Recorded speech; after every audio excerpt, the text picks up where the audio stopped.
Hi guys! Welcome to my channel Lunatic Plays. I'm the Lunatic who plays games. Today I'm not here to play games.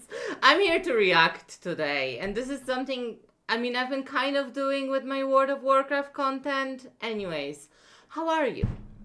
I'm good. Thank you for asking. And I'm here in a bit of a different setup. I hope you don't mind the lighting. I hope you don't mind the table over here. I basically put a desk in front of my desk because I'm doing something new.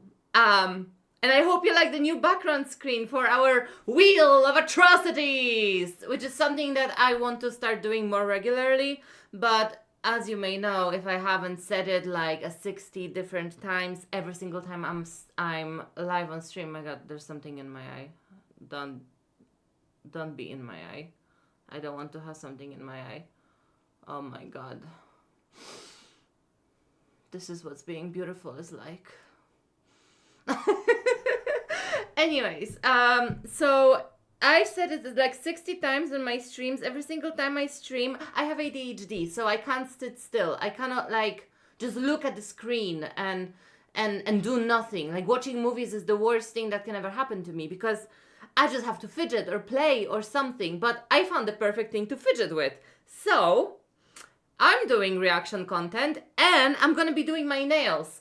I am a broke ass bitch. I can't afford to have my nails done professionally. So I always say, if you can't afford it, do it yourself. And that's my recipe. So I got myself like a whole goddamn kit for early Christmas, shall we say, for myself to start doing my nails because my nails they're in a really bad shape. I have to say, and I don't want to continue to bite them anymore. So I'm gonna put nail extensions on myself. I have poly gel. I have like 60 different colors. I have extensions. I even have a drill, and I will not hesitate to use it. This terrible light here. This is just something for me to like see what I'm doing. I want to have like a proper setup for this. But we are going to play our Wheel of Atrocities. I guess it kind of is a game, right? I try to do like the screen and the sort of like TV game kind of style. But we've been doing this on our World of Warcraft streams because World of Warcraft is not really interesting to like react to. It's just something I do while I listen to other things.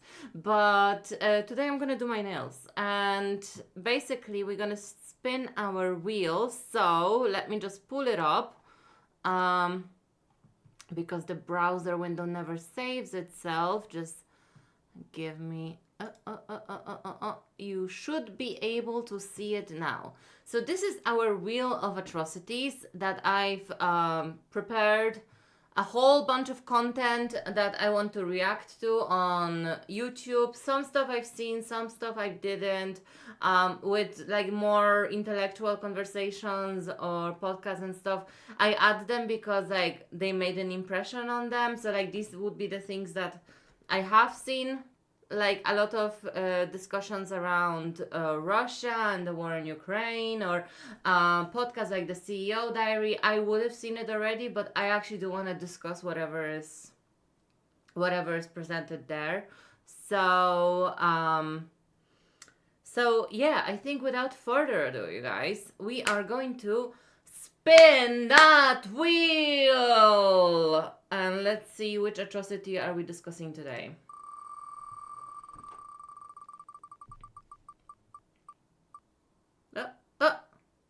Oh, cool. Okay. I'm actually happy this came up. Okay, CEO CIA. So this it's a code name for the Diary of a CEO, the episode with the CIA agent. So let me just switch the window, pull it up.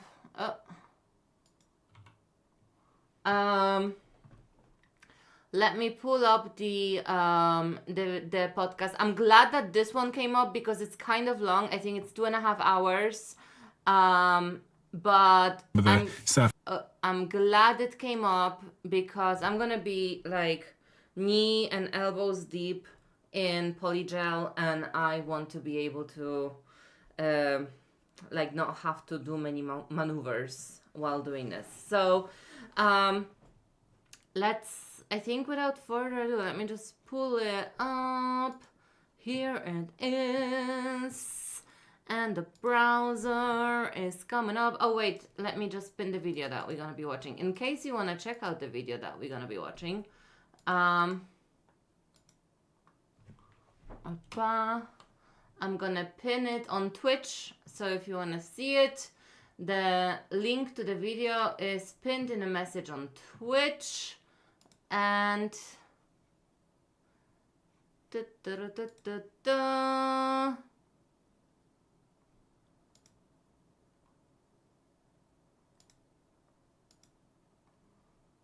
Now I need to... Where is the browser? Oh, here is the browser. Okay, so this is the guy. I've seen him around. I've seen him in a whole bunch of content on YouTube. I like watching Lisa Bilyeu's Women of Impact. And he was on there a couple of times when discussing stuff like the Diddy case. He has his own... Oh, hey, Ma! You're a little bit late. This is the setup. I'm going to be doing my nails here. Can you hear me okay? It's because the microphone is a little bit far, but the cable doesn't allow me to pull it any farther. So it's as far as it goes, basically. Can maybe just make the volume a bit more. Okay. We are watching Diary of a CEO discussion with a CIA agent, this bozo over here, who's planning to leave the USA before 2030. And how the CIA tried to ban this story. This is a clickbait a little bit. I've already seen it, but honestly, I really wanted to predominantly watch it with you, Ima. But just discuss the content in general. You know, if anyone stumbles in and wants to join the discussion and join the watch party, yeah, I encourage it. And now let's see and react to this this podcast. It's 2.5 hours long, so it's gonna be a long one. Get yourself your popcorn, get yourself a hot drink or whatever. I have a cup of coffee every time I'm doing something manually, like nails or working on my computer. I like to have a cup of coffee. But yeah, 1, 2, 3, let's go! When this story hits the airwaves, it's going to transform people's opinion about the CIA. And the depths to which CIA will dive to collect intelligence that protects Americans. So one of its own officers became a spy, reporting our secrets to a foreign adversary. My wife and I were included in an operation to bait the mole, to make a mistake so that the mole could be found and disclosed. Your wife is here today, and you've never told this story before, have you? No. And your curiosity right now is a major issue with CIA because they don't want the world to know who those people are. It's a dangerous game. Well, obviously my research team tried to figure out who it was. So was this the mole? Married CIA. So as you see, we're getting some insight into CIA's operations and making them feel really uncomfortable. But I found this podcast really, really interesting. Spies, Andrew and... I love listening about spies. Like, I can't wait for the automatic translate to become available for longer form content so I can bring to you some podcasts from Poland. Because there's this guy, you guys know I've been obsessed with a guy named Patriciusz. He has a podcast where he interviews a lot of spies from Poland from the times of the fall of communism. It's incredible. Like, I can't wait to show this to to you guys. I was like, my English-speaking audience. I don't really have an audience. Mihi Bustamante were tasked with unraveling one of the greatest intelligence operations in modern history. Their untold story shows you how to build trust, manipulate, and thrive under pressure. What actually happened? A foreign ally contacted CIA and said, you have somebody inside your organization sharing information on operations, officers, assets to an enemy country. They deployed us to the country and crafted new identities, new aliases, so that we could build new sources of intelligence and try to find the mole. And we were really successful in doing that. Nobody felt like they were in imminent danger, but then that changed. My presence in the enemy country became known. Yeah. This is really exciting because it's something like really almost like from a movie set. Basically, they were doing an operation where they were sent on a mission. And we can speculate. I am speculative about what was going on. But we can speculate about which country it involved in. We can have a discussion about it. We can say why or why not. I genuinely want to have this discussion because I'm so curious to hear other points of view, and I want to share my opinion as well. But I think it's so interesting just to see how like this internal CIA operation has worked in trying to find the mall, and then actually what the individual agents themselves are being told about the mission that they're working on, which is surprisingly little. You would think that they have a little bit more autonomy. I called G and said, I'm coming home early. And from that, I knew that something was wrong. Because it is very real that you can be disappeared by a foreign adversary. Or worse, being captured. And the president can plausibly deny that you're CIA. So I had to try to escape the country. But everything went wrong. And what happens next? A horrible story. So... This is the first time I'm setting you at home a challenge when you listen to this episode. Can you figure out which country Andrew and Jihi were under? They actually discuss why it is allowed on YouTube, but there are problems with it. Like CIA is not exactly liking it, but they have like a change of policy recently with releasing certain things, and also take into account that this was a couple years ago. It's not anything super recent. Covering as spies from what they say, but also our team here figured out that the mole in the CIA was one of these three people. Can you figure out from what they say which person was? Okay, let's review. I like this format because it's almost like a murder mystery, or like it's a mystery, yeah? So we have a format where we can figure this out. We have Alexander Yuk Ching Ma. In 2018, the FBI set up an elaborate sting operation to nail Ma. Kevin Patrick Mallory. On May 17, 2019, he was sentenced to 20 years in prison, followed by 5 years of supervised release. And then Jerry Chun-Shing Lee. On November 22nd, 2019, he was sentenced to 19 years in federal prison. Instinctively, from just amount of information provided, I'm guessing the third guy. I've seen it, but I actually haven't seen the ending because I was watching it while I was working on my computer like 3 weeks ago. But remember, my computer was momentarily broken. I was on a break. So like I had it playing in the background, but I didn't see what was happening on screen. I think it's number 3, just because there's not a lot of information provided on him. Like, it's just said on November that year was sentenced, and then nothing. Here, like technically the other ones as well, but it's like elaborate sting operation to nail this guy, so we know FBI was involved. Then Kevin Patrick, this as well is just a sentence information, but I have a feeling like the less worded one is the one that is the most secretive one, you know? Okay, cool. Let's see who was it. It might make sense for you at this moment to screenshot these 3 faces and the details below so you can remember their profiles. And by the end of the conversation, Actually, I'll do that. Wait. I'll do that. I'll pull it up at the end of the... Okay. Perfect. You to comment below which country you thought Andrew was undercover in as a spy, and which one of these people was the mole within the CIA. Let's do this. Listen, to my regular listeners, I know you don't like it when I ask you to subscribe at the start of these conversations. I don't like saying it, I don't like it being in there, none of us like it. It's frustrating. Do you know what's also frustrating? It's also frustrating when I go into the back end of the YouTube channel and I see that 56% of you that listen frequently to this podcast haven't yet subscribed. And so many of you don't even know that you haven't subscribed, because I see in the comment section, you say to me, you go, I didn't even realize I didn't subscribe. And that actually fuels the show. It's basically like you're making a donation to the show.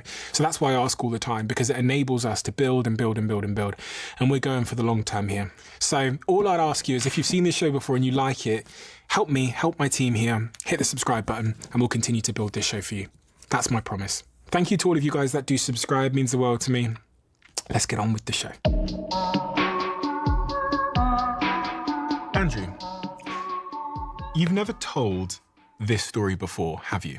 No, I have never told the story of my own operational background. It's been something that CIA has forbidden for a long time. And what's written in this book has taken you a long time to get approved by I honestly the CIA. want to get the book. Correct. So all CIA officers sign a lifetime secrecy agreement. And that secrecy agreement gives CIA the right to approve or disapprove any operational elements of our background that are still classified and that fit under this very kind of narrow rubric of sources and methods of active intelligence collection. Because of my time at CIA, my work at CIA, and the sensitivity of that work, I just kind of assumed I would never be able to talk about it. And then all that changed with the first Trump administration. What was the CIA's response when you said that you wanted to talk about what you're going to talk about today? Well, that's what's interesting. They had two different responses. Which, honestly, actually, this is something that kind of prevails conversations. I see this because I watch a lot of podcasts with ex-spies on them. And this is something that happens, it's not a uniquely USA thing, but in the world right now, in the Western world right now, we have this new weird shift to authoritarianism and to far-right governments and that kind of thing. And it seems like a lot of this populist far-right people who get elected into positions of power, they don't really work really well or coordinate really well with their intelligence organizations. It seems to be very, very problematic right now in Poland because a lot of populist leaders, they don't really like facts. They like to boost their own egos. And oftentimes they will alienate the people who don't outright agree with them. But when you're working with an intelligence officer or with an intelligence bureau, then they only deal with facts and logic, which is very much against the ego of someone like Trump. Let's say it openly. Trump is not a person, a factual person. And that sadly weakens a lot of Western nations' intelligence capabilities because less reports get delivered, less reports even more so get acknowledged because a lot of the times the spies will bring the report to, say, a president or a senior member of government, and their reports, even though they testify to some sinister activity, is not aligned with the interest of that populist government, and so those reports and those activities and those capacities of intelligence officers get limited, and their ability to work as a service gets very much hindered. So it's a huge problem because we no longer live in a scientific fact-based society. We live in times where vibes are all the rage. So, you know, I wanted to point this out because this is something just from my own research. Every single officer or ex-officer that I've seen talking on a podcast says the same goddamn thing, that they're trying to do their job, but the senior government officials, they don't want to work with them, or they alienate them, or they completely misapprehend, like they just dismiss their reports. So this is a huge problem, like especially in times of hybrid war, like we now have like this in Europe, the hybrid warfare with Russia. In the general like global sense, I guess America and China don't really get along. As a Western society, guys, we need strong intelligence capability. We really do, you know? When I first submitted the request in 2019 to CIA to write about my operational background, we went through kind of some normal bureaucratic back and forth, and they ultimately said, yes, you can write about it in detail. And then in 2021, when we submitted the manuscript and it was complete, the world started to change. In 2022, multiple major issues erupted between major adversaries of the United States, and CIA came back and removed their previous permission. They basically said that in light of current geopolitics, everything in the book was now reclassified. How did you get the CIA to change their mind so that you could... First hint. So my strong belief is that the operation he will talk about later on was okay. My primary candidate was that he was talking about Russia. And especially here, he's mentioning how in light of the events in 2022, what happened in 2022? The invasion on Ukraine happened. So here we have another little connection, a historic adversary of the United States. historic adversary of the United States has always been Russia, because it goes down to Soviet Union, Cold War and Soviet Union times. They were the main adversaries, and they still are today. But that's just my first little point. Release this book and talk about what you're going to talk about today. We engaged with an attorney, one of the top attorneys in the space of classified information and publishing information. So the attorney believed that because of the effort that my wife and I had put into the book, CIA would back off. And ultimately, that is what they did. When we threatened them with a First Amendment lawsuit, they came back and said, we don't want to go down that road. We think we can collaborate on this. We'll approve your book, and you can move forward. Why do you think they didn't want you to publish this book and this story to get out? When this story hits the airwaves, it's going to transform people's opinion about CIA in two big ways. First, they'll understand that CIA is not what the movies portray it to be. It's not superhuman spies who go out there like James Bond or Jason Bourne, who are one man against the world. That's not how espionage works. Espionage is a team sport. You have wins, you have losses. Yeah. The second thing is they'll start to understand the depths to which CIA will dive to collect intelligence that protects Americans. Inside this book, we talk about a mole that actually penetrated CIA that CIA has never acknowledged. Inside this book, we talk about new tactics that CIA learned from terrorism and then used against our own most strategic adversaries. This is actually an important point as well, because as we react to more videos and watch more content related to geopolitics, we will see a similar theme kind of emerge. Something that in these times of what we're talking about as the hybrid warfare in Europe, between Europe and Russia, is exactly this.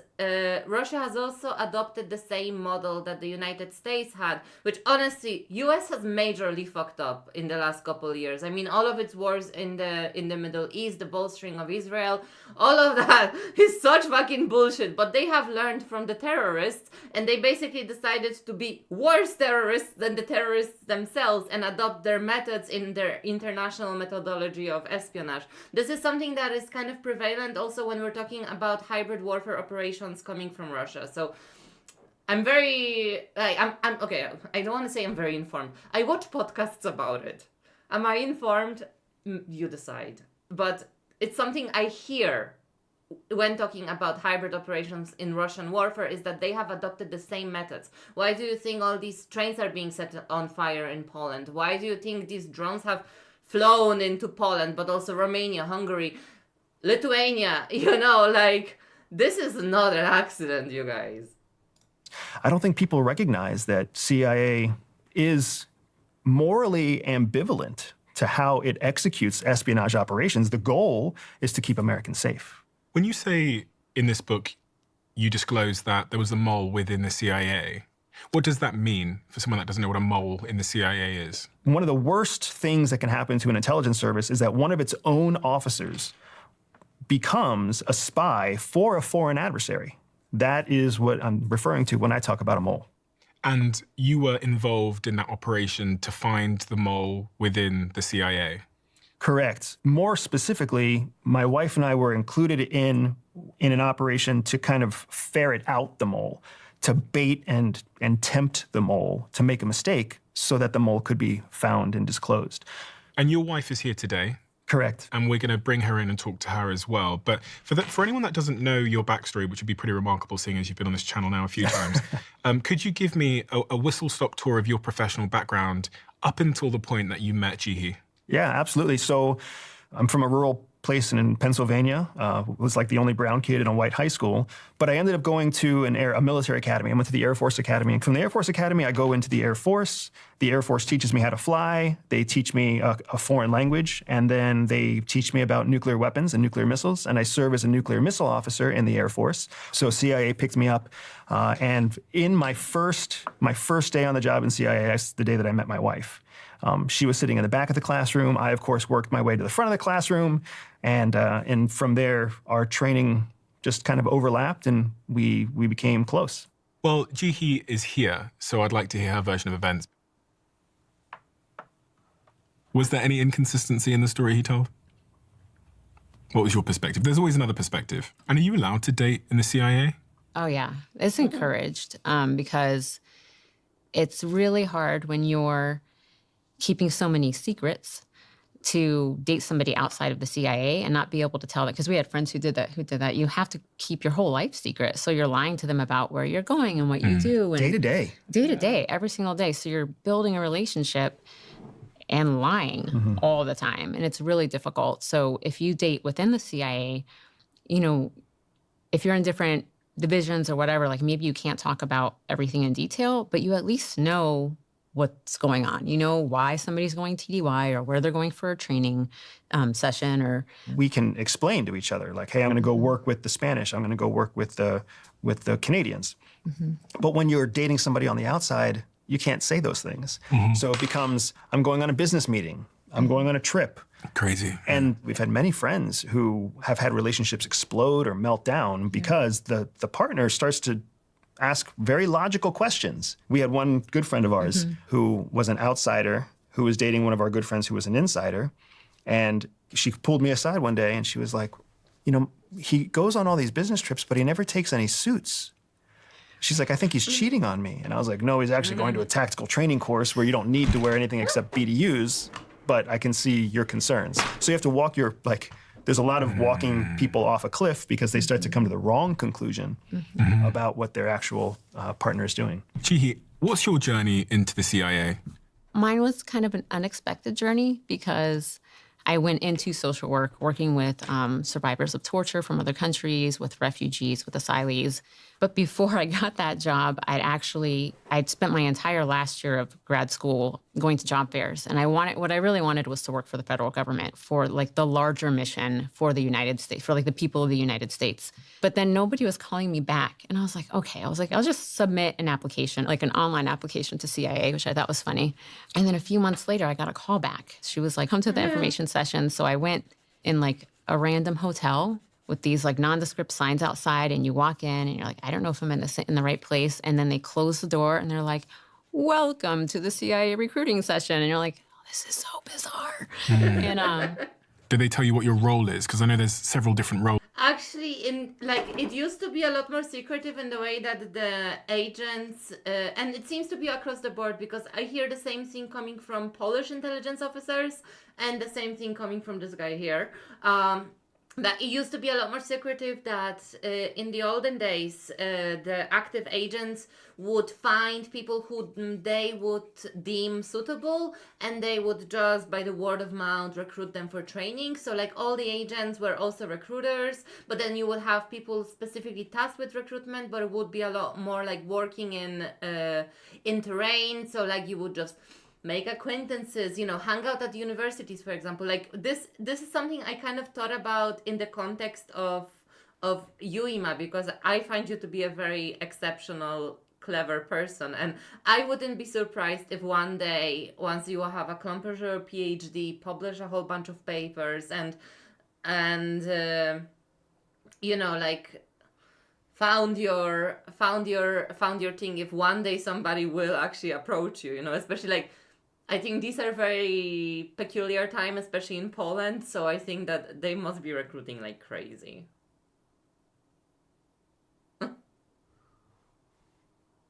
Oh, sorry. Yeah. But I wouldn't be surprised if somebody approached you, you know?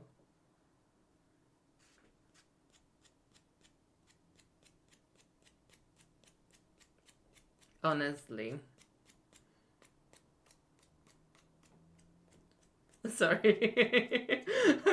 I feel like I said too much. It's okay. It's only us here. There's no one else here. I'll cut this out in the post edit. Right? Maybe you can approach me. I can become the CIA recruiter, or what is the special services in Poland called? I don't remember what they're called. Służba Bezpieczeństwa SBW? Nie, this is the internal. Służba Bezpieczeństwa Wewnętrznego. And Służba Bezpieczeństwa Zewnętrznego? Jak oni się nazywają? How are they called? Anyways, the Polish CIA, please recruit me. I'll recruit for you. I know a lot of random stuff and internet wisdom. That's what I have to offer. But yeah, honestly, I wouldn't be surprised if you ever get approached.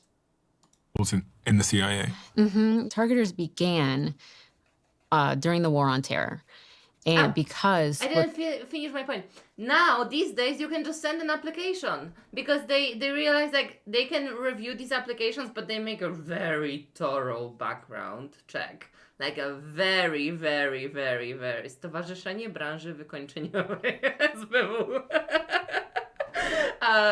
They make a very thorough background check on everyone who applies, who has like matching criteria, but it's a lot of academics. There's a lot of military personnel or accomplished military personnel whom happen to have like language skills and stuff like this. So yeah, what they initially did was target individuals for capture or kill for the military. Okay, so what does that mean? They targeted people for capture or kill for the military. So you would find the person to capture or kill in a foreign country? Yes. And so because, everybody else is doing their job of, logistics or weapons or fighting or strategy. So the targeter position was really important because it takes time to go through all this data to piece together this puzzle of who is important to capture, who's important to kill, and how do you get to them? The how do you get to them is the piece that like everybody else wants to know, but they don't really have time to do that and their other jobs. So they carved out this targeter role so one person can do all this research and identify. And terrorists were really fascinating because they had how their organizations were structured. And so you really needed somebody who could look, it's like targeting the mafia, right? Like everybody has a role. Like there's a big organization, everybody has a role. It is in your favor if you're going after them to find out who's connected to who, how can you get to different people? Because you're never going to be able to just get the top person right away. So how do you get there, right? And you became a targeter. Yes. So your job was to figure out who to capture and kill. Or capture or kill. And what was your role in the CIA? How is your role different? Can you explain it for a layman? Yeah, so where Jihi was trying to find the individuals that were of interest, my job was to learn what to do after a targeter identified those individuals. How do you actually meet the person? How do you befriend the person? How do you win their trust? How do you collect their secrets? What's known as a field officer, an operations officer, a case officer. Those are the different terminologies that we use internally. But you essentially have every case is kind of handed over from person to person. So raw information, sometimes open source information is handed to a targeter who creates a profile, a dossier, a targeting package, who hands it to an operations officer who goes out and actually makes that first contact. And then when first contact is made, we pass all the information back and it goes back to all the same people to build the next package for the next target. So Jihi would identify the individual and then your job was to fly overseas, go undercover and make first contact with that. Sounds like a dream team, no? For me, that's so romantic. Like, she was the voice in his headpiece, and he was the officer doing the mission. That's so... individual to extract... I find this so oddly romantic. ...intelligence from them. And not at first. By the time that CIA started utilizing us as a tandem couple is a term that means a married, truly married, CIA-trained couple. When we started becoming a tandem couple, that's how we were a 1-2 punch for operations. Prior to that, we were in separate offices and separate divisions doing separate work. So we got along and we were complementary because I understood the challenges of her job and she understood the challenges of my job, which made both of us better working with our counterparts in our different offices. So where does this story begin, Andy? You wrote this book to tell a story. So I'm asking you the question. Usually I'd hazard a guess where to start, but where does this story begin? From my perspective, the story really starts on I think it was a winter day when we were both called in to a counterintelligence office that was a massive oak table. It was a senior executive leadership type of room. But there were only 3 people there. It was she, it was me, and it was the leader of what's known as Falcon House, which is this group of specialists inside of CIA focused on one particular adversary. And for my nails, I have like a little guide here on what to do. And there's different ways in which I can do my nails. So like the first thing is always prep. Like you have to trim and shape the nail edge, which in my case they are bitten, so it looks like a bomb exploded in my hands. Then remove the cuticles. I did this. And then buff the nail surface, which I did. So basically you have to like roughen up the surface of your nail so that everything kind of adheres itself really really well.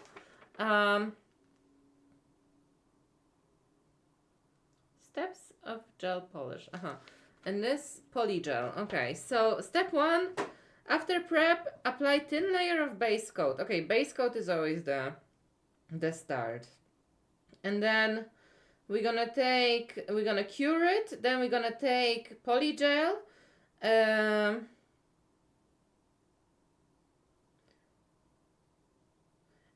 apply it to a suitable dual form. I think that this is the dual form. And I don't really know what that means. I know what it's like to get my nails done in a salon, so I'm going off of that and trying to do it myself, but I might do it completely wrong. Let's see if I get it right. Oh no, Ima. I'm so sorry. If you were here, I would have fixed it. Now I can. I feel like poverty has made me pick up... okay, poverty. It's so rude. Poverty is very rich coming from me. I mean, I still have a very privileged life in comparison to many, but I'm not rich by any shape or form.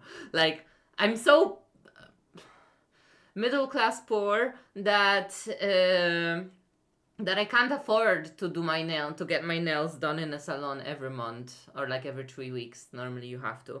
So I decided to invest. Like, I paid basically what I would like. Normally nails cost 50 to 60 euro, yeah, nail extensions. So I invested, I think, 70 euro for myself to do this, but I got so many articles that I'll be able to do my nails for all of next year, and I'm still probably gonna have product left. So, you know, I think it was a good investment. The problem is I have to learn how to do it. But I like DIY, so... An adversary that we've had to codename Falcon to maintain confidentiality with CIA. And so Falcon is a country, basically. Falcon is a country, correct.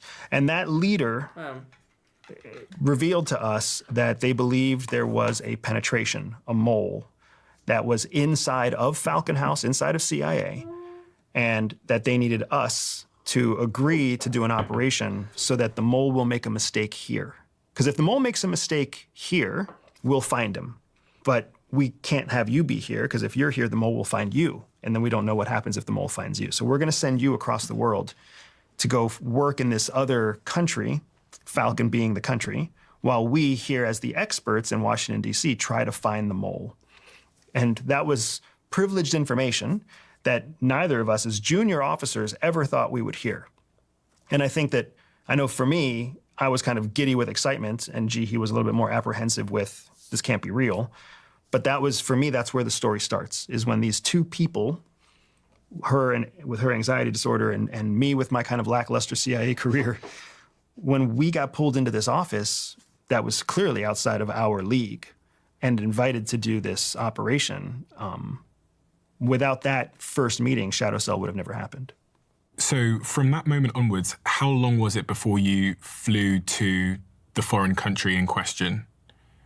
And what was your objective when you got to that foreign country? So I guess it's like a sub-objective to find the mole. And there was another main objective, which was going to help find the mole? You got it. I mean, you're using great terminology. There were primary objectives and secondary objectives. And the primary objective was to build a new set of reporting assets, a new source of intelligence, several new sources of intelligence in Falcon, the actual country. And to help you frame what Falcon is, there's only a handful of countries that are true stark adversaries to the United States. every one of those countries. I actually feel it hardening. Like, it got like a burst of heat. And then, like, I feel like my nose going like... has limited to no diplomatic relationship with the United States. That's how hostile they are. Any one of those countries could be Falcon. The reason that we have to code name the country is because CIA, in today's geopolitical world, has demanded we don't disclose the name of the country, so we call it Falcon. What are the United States adversaries where we don't have any relationship with them? There's also like North Korea, there's Russia, there's Iran we know of. Are there any others? Cuba. Yeah, there's a mix there of countries that we do have a relationship with, but it's not a warm relationship, versus countries we have no relationship with. So we have no relationship with North Korea. We have a cold relationship with Russia, right? We have a cold relationship with China. We have no relationship with Iran. Okay. So they're all considered hard targets, but of various levels. Okay. So the primary objective is to build a new team in this country. But the sub-objective is, in building the team, you're going to find out, hopefully, who the mole is, because the mole is going to make a mistake. The mole's going to try to find us, because the mole's job is to prevent I made a mess. CIA. Right away, I made a little mess. I have hard plastic on my finger, but it's okay. From collecting secrets about Falcon, because the mole is working for Falcon intelligence. The mole is working for that country. Yeah. Right. The mole is part of the CIA, but working for the adversarial country. Bingo, which is the worst combination you can have. So some of the most famous moles in history are Aldrich Ames. Aldrich Ames was a CIA penetration that worked for the Russians. Robert Hansen was an FBI penetration that worked for the Russians. So these are famous moles in history. We were essentially being told that these earth-shattering 1990s era moles were still relevant, but now in 2010-ish, there was a new one that had made its way into CIA, and that's a big deal. So it was a very exciting reveal for me, because it meant that we were not just doing something that was relevant and interesting inside of CIA, we're doing something that is quite possibly the most important work that can be done inside CIA at this moment in time. How did the CIA know there was a mole? There's a lot of complexity there that is part of why they didn't want us to write this book. But what they have allowed us to disclose is that a foreign ally contacted CIA and said, we have collected intelligence that suggests you have a mole. You have somebody inside your organization who's a turncoat, a spy for somebody else. So a foreign ally warned CIA. Otherwise, CIA would have had no idea. Okay, and foreign allies are people like the United Kingdom, Canada, Australia. So you can imagine the disruption that would make. Not only did CIA proper not know they had a mole, it took an ally to tell us. And then when the ally told us, we have to assume that the ally is sharing as much biographical detail as possible. So they're telling you the name. Hey, Bob is a spy in your organization. But now that CIA officer is an American citizen, protected by American rights and privileges.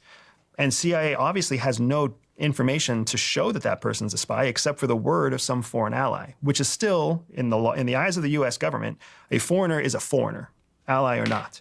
So even if it is the UK or Canadians telling us so-and-so is a spy, until we have our own body of evidence, we can't prosecute. That person can't be fired, that person can't be discharged, that person can't be sued, that person can't be arrested.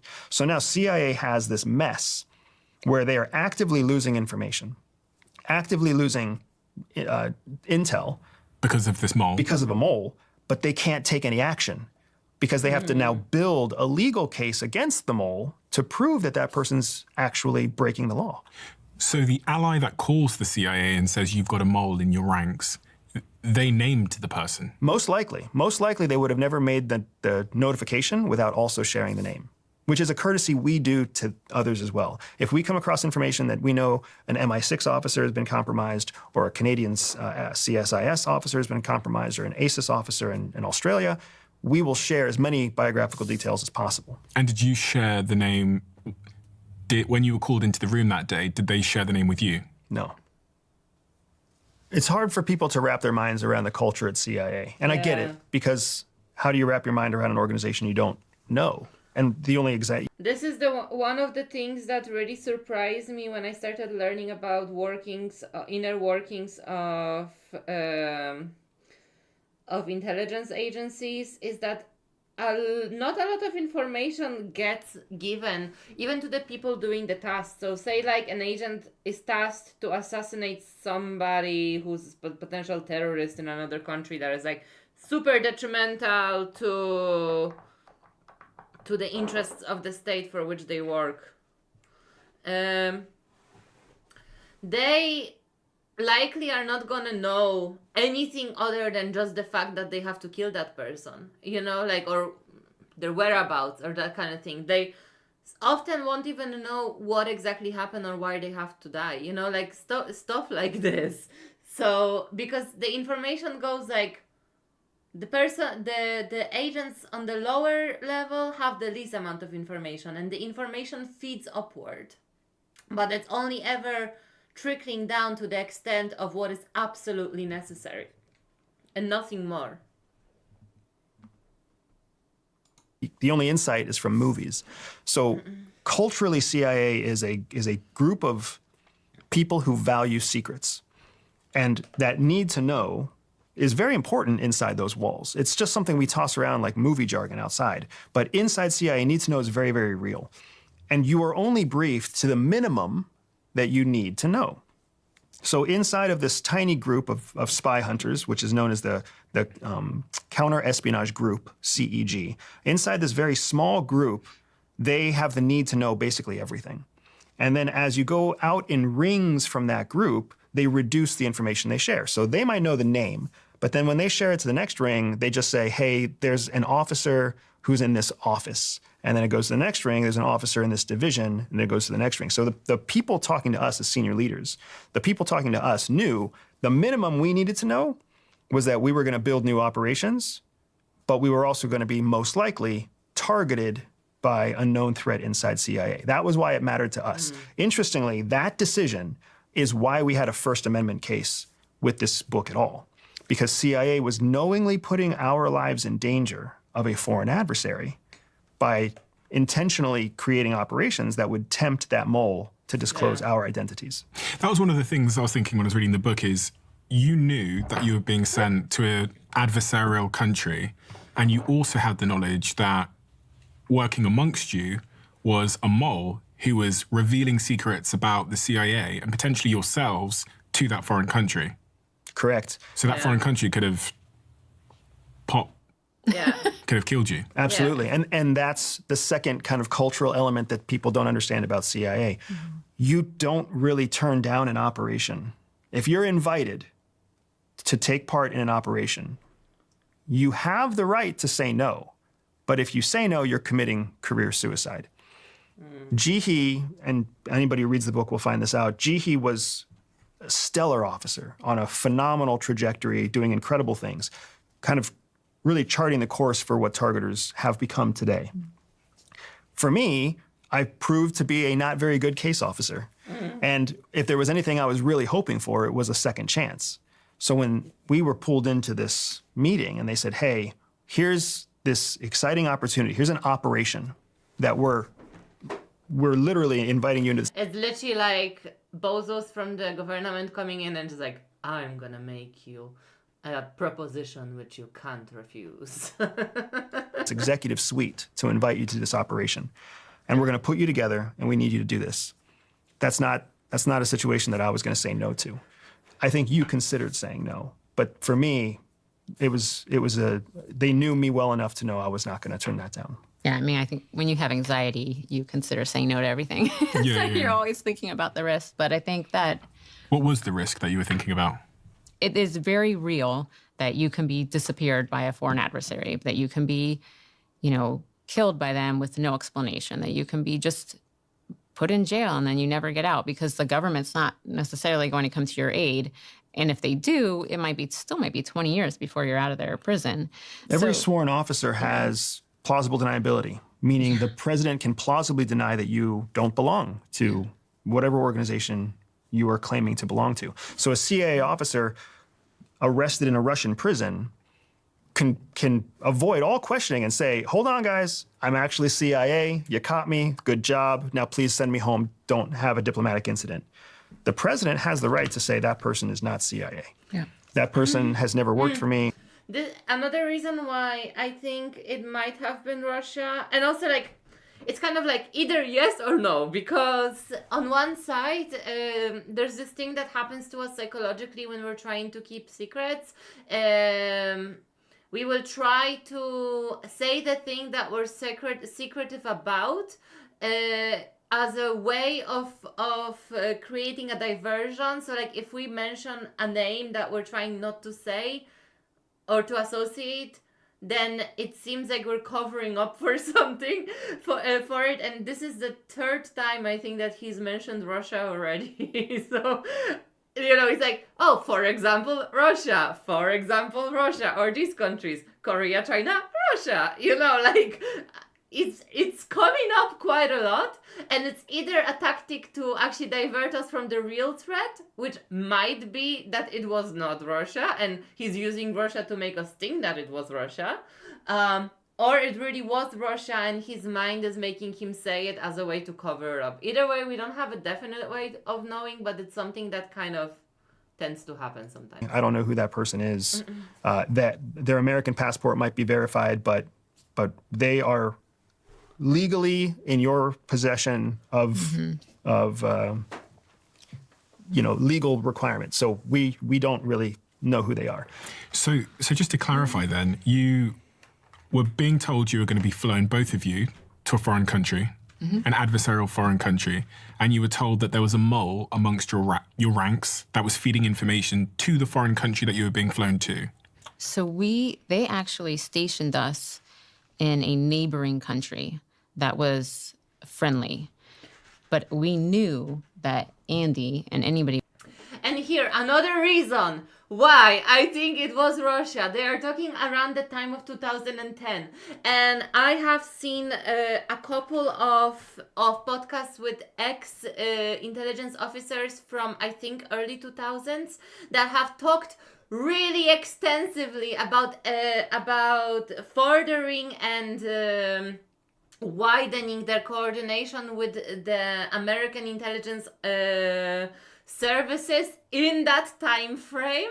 So it makes me feel like it could be Russia, because Polish intelligence officers have had an increased collaboration efforts with the intelligence of the United States in that time frame, which could make sense because a lot more CIA agents were actually stationed in Poland. They even had a lot of their own representatives directly advising and consulting for the Polish intelligence officers, to a point that at a certain stage there were security concerns. We worked with would have to go into Falcon. So they flew us to a country. Falcon being the adversarial country. The adversarial country. So we actually lived in a third country called Wolf, but we were operating in both Wolf and in Falcon. So the danger was still there. And then that's when Jihee's targeter mind set in, and that's when she started thinking through, well, how could our operation be reverse engineered by Falcon and actually find us? And if we can think like the enemy, we can stay one step ahead of the enemy.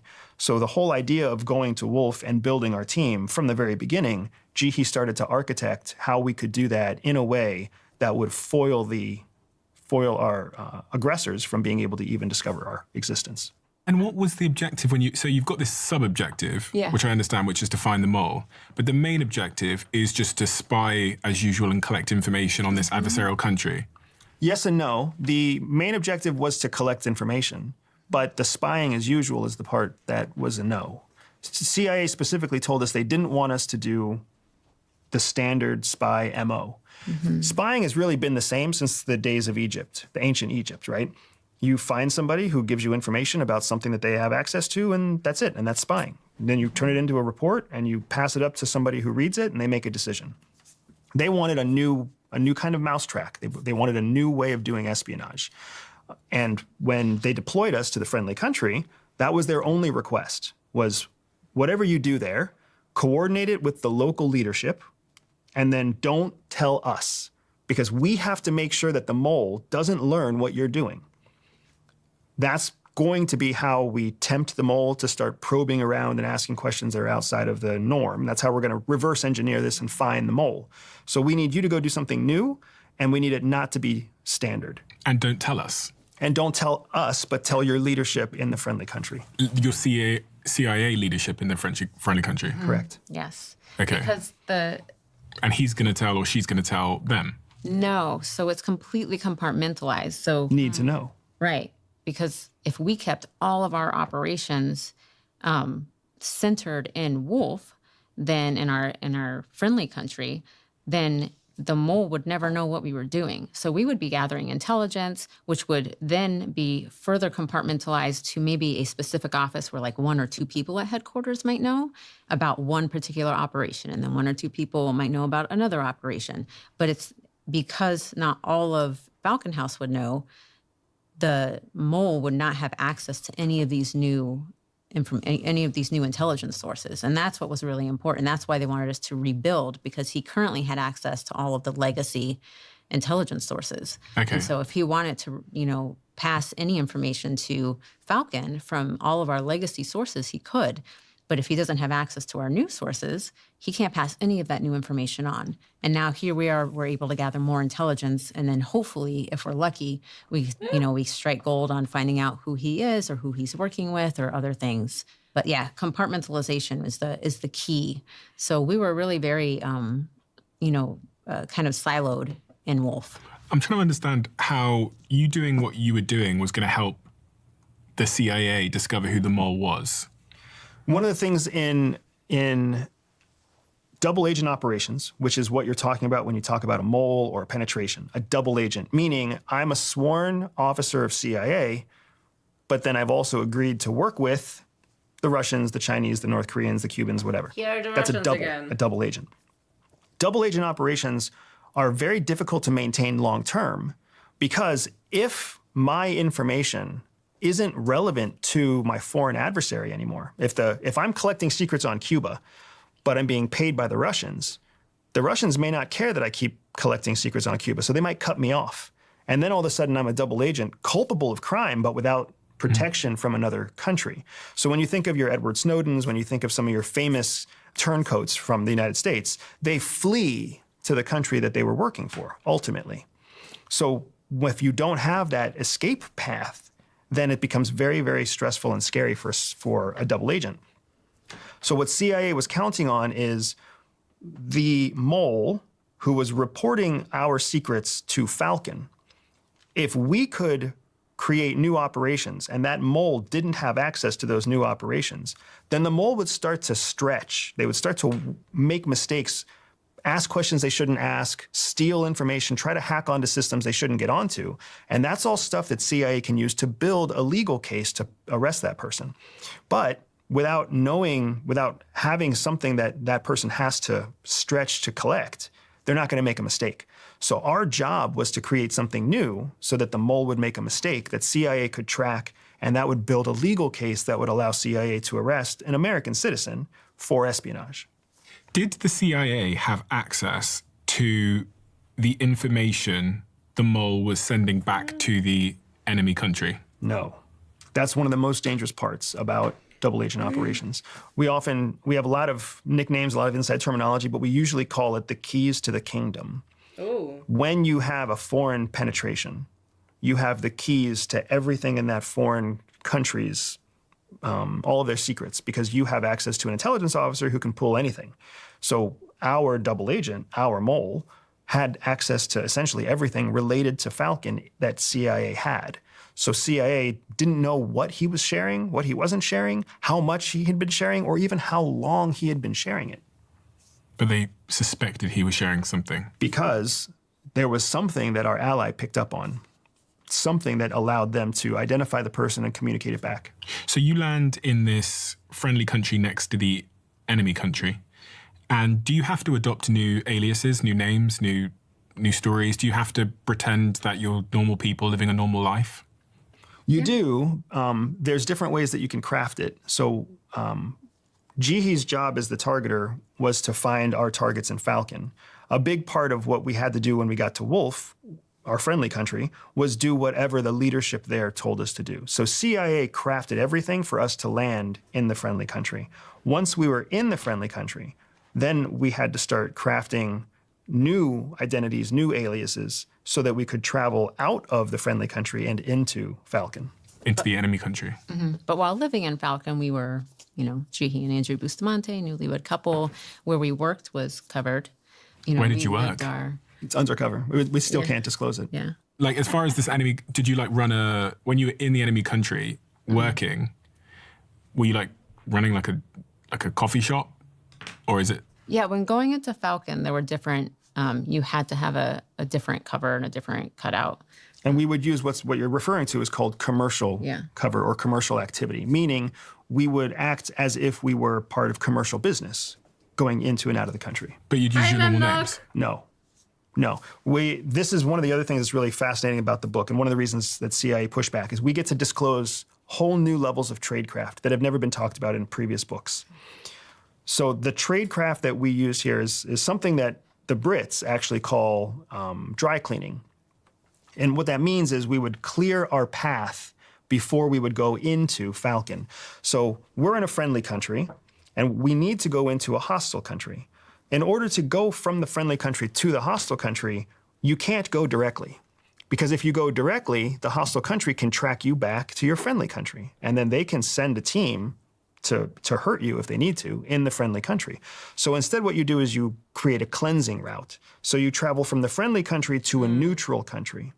And in that neutral country, you'll change identities and then travel into your target country. Also, Poland to Belarus is a really easy trip. So now, if the hostile country tracks you, they track. And there's no border between Belarus and Russia. Like no one checks documents. You back to a neutral country, and they have no idea that you originated from a friendly country. But if you go from a friendly country to a neutral country, when you get to the neutral country, do you need a new passport and stuff? Because that neutral country, presumably they don't know that you're spies. Correct. So do you have to have a new passport to then get on a plane to fly into the... Yes, and it's what we would call a passport swap. And there's different ways of doing a swap. You can carry your own swap. You can have somebody meet you to do a swap. You can have a cachet where you hide a swap. But that's the benefit of always using a consistent cleansing route, because you can always go back to the same neutral country. And from the hostile country's point of view, every time they track you, you always go back to the same place. So they start to build a pattern of life, what we call a pattern of life, where they believe you're originating from this country, when in fact you're not. So you land in this friendly country, you're making your way into the hostile country. What was your objective? What were you trying to do in that hostile country?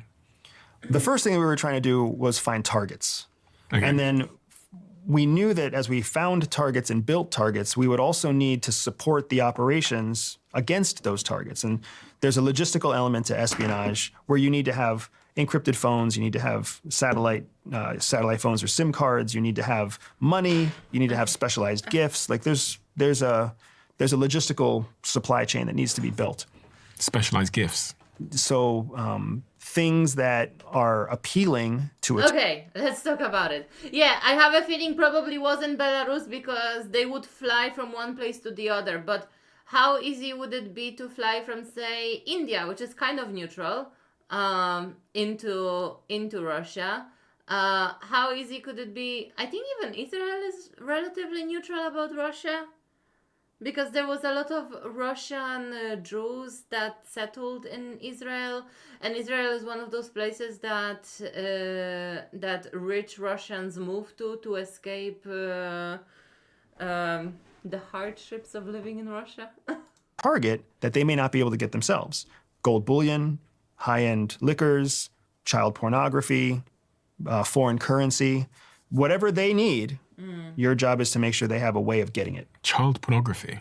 Some targets, especially in the world of drugs and terrorism and weapons, they feed off of the strangest things. Mm-hmm. So the CIA would supply that pornography? In a way, we would more like facilitate the transfer. Some other friendly country might actually be who acquires it. So, for example, Germany might actually have a raid where they carry out a raid against a pornographer and they have terabytes of porn, right?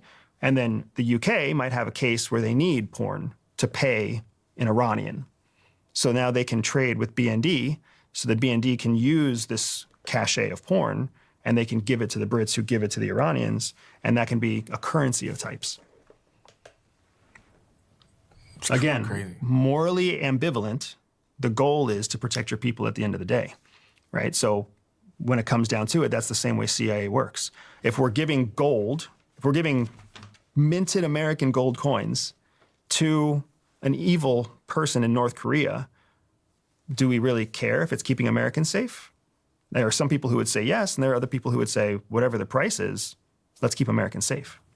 So tell me about what you did then. So what did you accomplish while you were there? And you talk in the book about using terrorist tactics to build your operation there. Can you run me through what it is you accomplished there and the role that both of you played?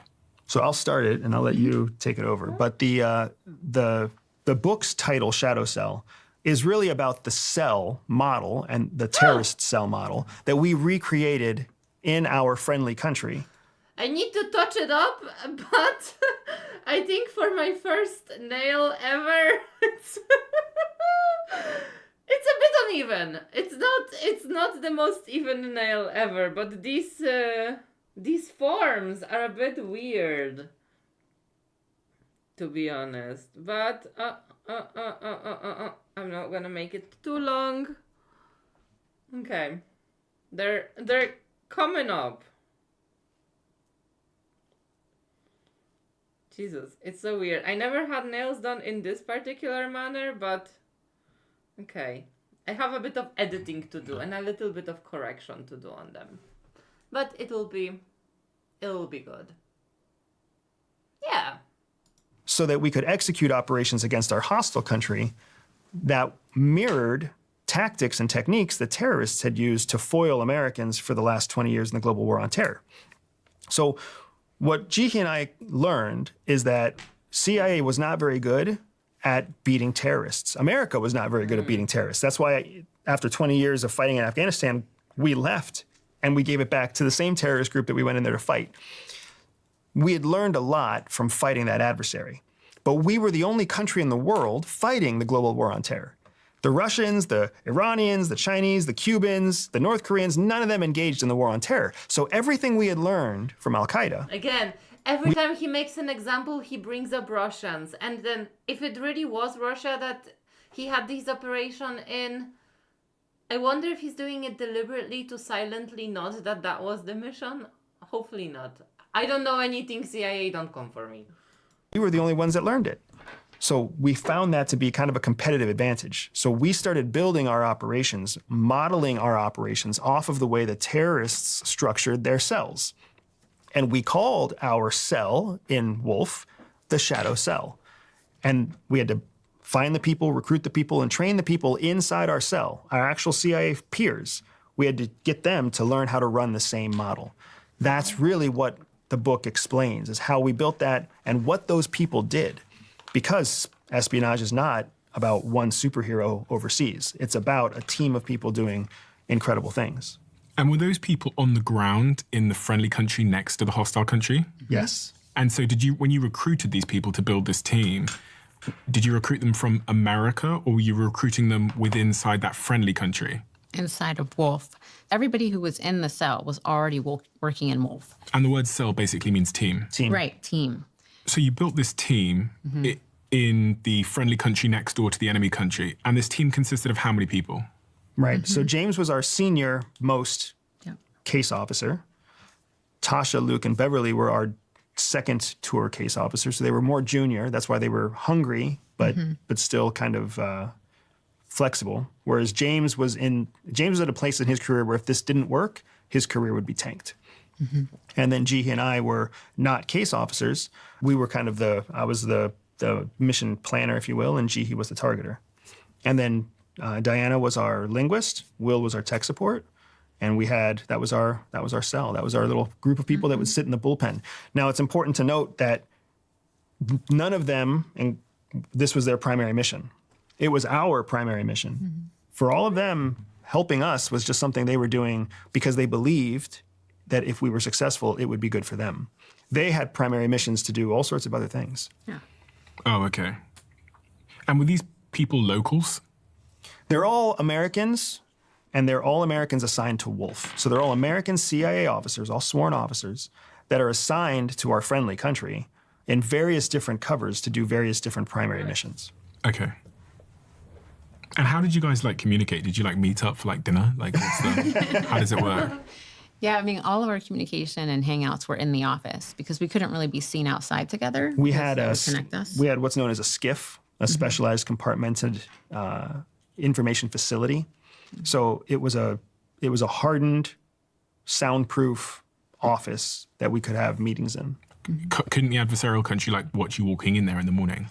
The adversarial country arguably didn't even know we were in Wolf because every time they tracked anybody's travel, it would take them to a different country. Oh, so you were just people going to an office? Yes. So you could be doing anything in there? Correct. Yeah, and it's an office in a large office building, so we could really be going anywhere. Okay, fine. So it's hard to track. So what was your first mission together as a team? What were you doing in the enemy country? What was your objective? You were working as a targeter to find interesting individuals, and then Andrew, you were predominantly trying to make contact with those individuals. Sort of. Well, because I couldn't, as the node of the cell. The node is a term that we're using to say I was the piece that was exposed to CIA. So if the mole went hunting, the mole would find me. I was the one that was exposed. Okay. So for me, it was important that I actually didn't meet with any of the targets that we had in Falcon. My job was to go to Falcon to start sourcing the information that she would use to identify those individuals. What does that mean? So whether it's something stupid like a phone book or a thumb drive, whether you're picking up a dead drop from somebody else. So consider in Falcon, we would have already had other case officers carrying out operations. Yeah. So we might have a case officer who was able to extract information from a military database. And that military database has all the weapons engineers for... That is an insane amount of risk, isn't it? I hurt my foot. What happened? I hurt myself. I don't know why. Oh. Okay. That was random. But that is an insane amount of risk, right? Imagine going to an adversarial country and you know that they might know that you are the enemy. Falcon's Air Force. That case officer... That spy. That spy can collect a thumb drive. Yeah. And then they can put that thumb drive in what's known as a dead drop. A dead drop would be something that you hide anywhere in the country, in a city, wherever else. Like in a bush. Yeah, like in a bush. I would then go into Falcon, and I would go to that dead drop site, the bush. So you go into the enemy country. Right. You'd go to the bush. And take the thumb drive and bring it back by our cleansing route to Wolf, where I could give it to Jihi. Jihi could then extract the information from the thumb drive, and now she has a list of all the engineers who are part of the enemy country's Air Force. And then from there, she has a starting point for her information to start finding targets. Now, as she finds targets, that's when we tap on our case officers, James, Tasha, Luke, Beverly, and we say, here's somebody that we think would be susceptible to you because you're a middle-aged woman, you're an older man, you're a younger man, you're a younger woman, right? We think that these people might be susceptible to your interests, your backgrounds, your voice, who knows what, and we need you to target them. And then we would send those spies into Falcon to meet the targets that Jihi found. Okay. Okay, got you. So the game of espionage is not an easy game. It's a fun game, but it's a chess game, not a checkers game. So there's a lot of moving pieces and a lot of moving parts. And for me, it was always very exciting, but I also understand that it can be very difficult to express it well. Was there ever a time when you felt most at risk when you were in that hostile country? At some point, my presence in Falcon, in the enemy country, became known to the local government in the enemy country. And this story is another story why I think it was Russia, and I will explain it once he tells you his story, because the woman that we've watched before on the World of Warcraft and reaction, the Wow and Giggles stream, Arleta Bojke, the Polish journalist who does all the like Russia-related content, she had an extremely similar experience in terms of how the Russian intelligence officers were following her. Like, it's so reminiscent, so reminiscent of what happened, of the kind of experiences she would have. It's not like a singular track of events, but just the way in which the tracking or the weird things that happened to you that make you feel like you're being watched occur. So from just these stories alone, I have a feeling it could be Russia. And they dispatched a surveillance team to track me. It was a major turning point in our operation. We kind of went from a place where we felt like we were winning to a place where we wondered if we were losing. We went from a place where I felt very safe to a place where I felt like I could immediately be apprehended. And then all the worst thoughts start to creep in, not necessarily about being shot. Oftentimes a CIA officer being shot in a foreign country is a welcome experience because being shot at least means everything ends. The worst is being captured and being interrogated and being used for diplomatic leverage and being used for policy leverage and being forced to do, into brainwashing and propaganda videos. Like, that's a much worse experience than a clean death. You said earlier that it would have been the mole that was exposed to your presence and that knew that you were in this enemy country. Yeah. So was it the mole that told the enemy country? That's what we believe. We don't have the evidence to prove it, but what CIA's conclusion, as well as the conclusion inside of our own shadow cell, is that our operations had reached the place where they were significant enough that the mole took a risk to find out that I was the exposed member of the cell. And then the mole reported my name to the hostile country's police force. So you're now inside that hostile country, the enemy country, and they know that you're a US spy. Was there a day when you realized that they knew that you were a spy? Yes. Well, there wasn't a day that I realized that they knew I was CIA. There was a day that I realized they were surveilling me as if I was a threat. When you travel, when any business person travels to... 1 second, you guys. I feel like I'm gonna start inhaling a lot of dust. So I don't have a mask, but okay. I don't have a mask, but I'll turn myself into an IRA agent.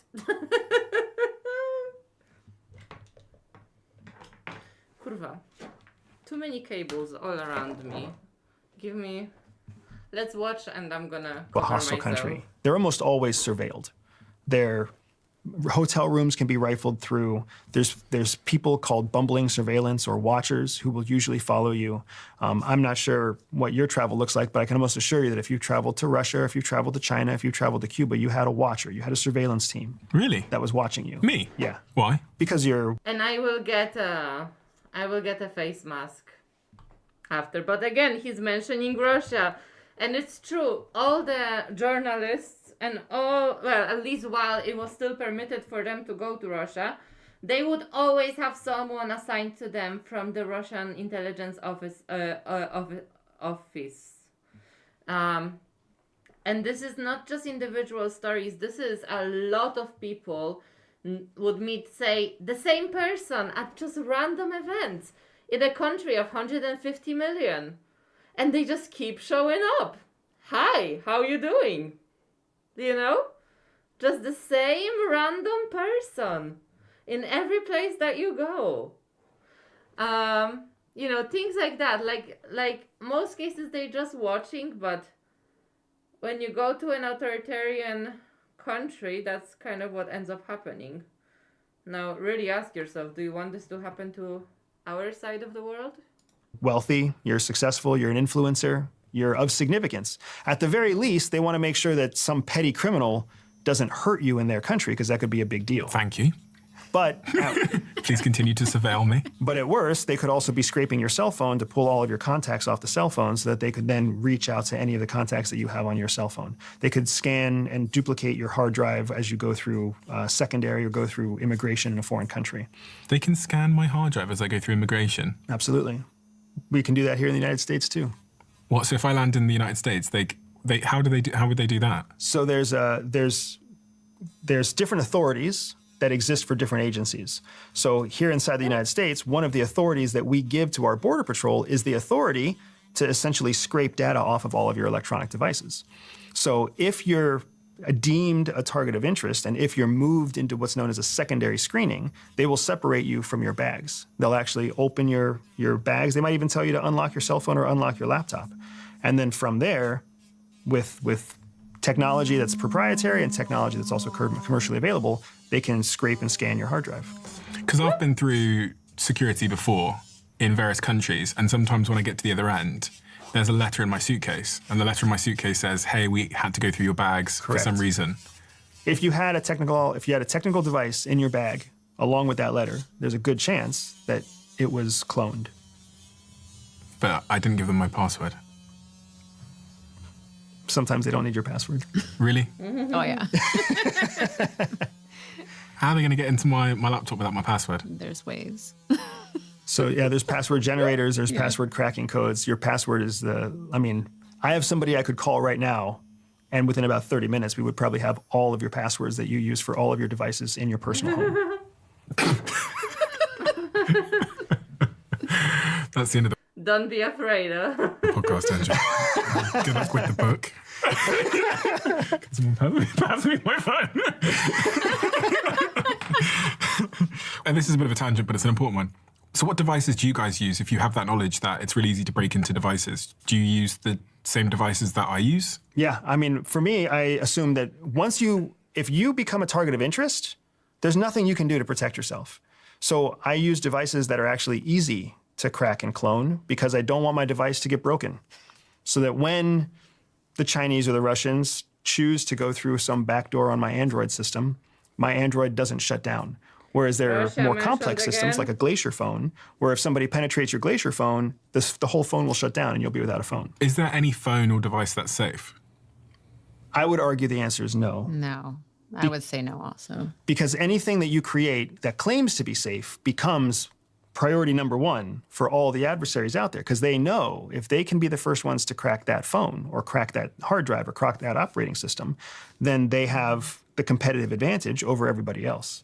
Yeah, it's possible for something to be safe for a short period of time, but eventually it's going to get cracked. They'll find the back door, they'll figure out how to open it. And it's not just foreign intelligence that wants to do that. It's also all of your criminal syndicates. It's all of your dark web syndicates. Everybody wants to do it.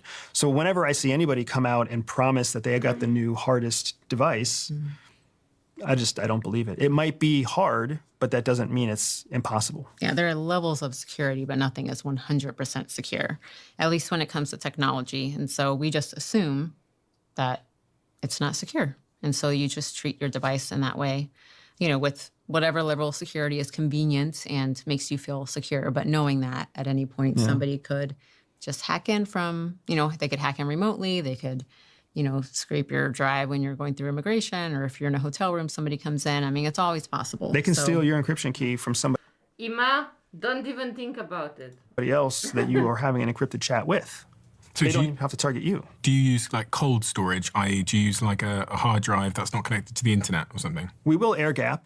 What's air that? gap? Air gapping is cold storage like what you're talking about, where you take something off the actual cloud, take something off the internet, and it just lives in a standalone server. Whether that's we have drives that we save our information to that are air gapped. They're not connected to the internet, not connected to a cloud. They're only connected whenever we choose to transfer information. So we'll do things like that to keep our information safe. But I think the most important thing is that if you make yourself easy to be hacked, then you'll actually get hacked less because you're not a risk.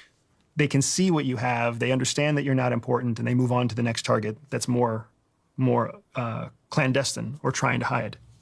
Okay, so you figure out, going back to the story, you figure out that you're being surveilled. How? Just like the whole idea of a cleansing route through a third country, that's a piece of tradecraft that has never been exposed before, I actually get to teach a number of people, I get to teach in the story how we do what's known as a surveillance detection route. So the core of surveillance detection is understanding something that we call multiple sites, multiple sightings over a period of time. So I need to see the same person, the same vehicle, the same face, the same profile. Profile meaning, tall, Caucasian male, mid-50s. I need to see the same profile several times over a period of time where I'm changing locations. So what happens inside Shadow Cell is I identify one car that follows me through multiple turns and then falls off only to come back on later on. That's kind of my first indicator that there might be something going on. So then I go through this route, a predetermined, pre-planned route through a city. And the only reason I'm doing that route is so that I can drag people along with me to see if they're going to behave like surveillance. And from that route, I find that it's not just one car, it's actually two other cars. Sure. And when I get out of my own vehicle to walk on foot, there are very specific people who then follow me on foot. And then in the third part of the surveillance detection route, I find that the same people who are following me on foot are also the people driving the cars that are following me inside vehicles. So most surveillance detection routes are executed in this very prescribed, very specific process so that you can see who's actually following you. And you did that. You discover that there's multiple people following you in multiple vehicles. And when you discover that, it's terrifying. Yeah, I was going to say. It's absolutely terrifying, but it's comforting because you know they're following you, but they don't know that you know that yet. Yeah. So they still think that they're discreet. They still think that you're operationally active, meaning they're following you because they expect you to commit espionage. They're following you because they expect you to meet with a source, do a dead drop, acquire some kind of equipment that you shouldn't have, right? They're waiting for that. If they don't see that, then they don't get the evidence that they need. They don't win. So you go straight to a strip club or something. Exactly right. You go to a strip club, you go to a library. I went to an arcade in this book, and you go somewhere to just waste their time. Because as long as I'm collecting their information, when I come back to my friendly country and I meet with my Shadow Cell teammates, I can now tell them, this license plate is a surveillance vehicle. This profile is a surveillance vehicle. If you see a woman or a man wearing these types of clothing, this is a surveillant. Right? And now we can build a database back in Wolf that shares the surveillance team members in Falcon. Were you scared when you figured out that you were being followed? I was terrified. I was terrified because I had so many thoughts going through my head, from how did I fuck up to what if I don't go home? I'm trying to think about what they're going to do as their next step. How long are they going to follow me before they just say fuck it and just wrap me up? Are they even going to wrap me up, meaning apprehend me, capture me? Do they already have evidence that shows that I'm committing espionage, right? I haven't committed espionage on this trip yet, but have they seen me on a previous trip doing a dead drop, retrieving a dead drop, dropping a cell phone, taking a battery? Like, what do they know? I don't know what they know. And then you've got all this panic, and at the same time, you have to recall 3.5 hours of very specific activity across a city to run an SDR.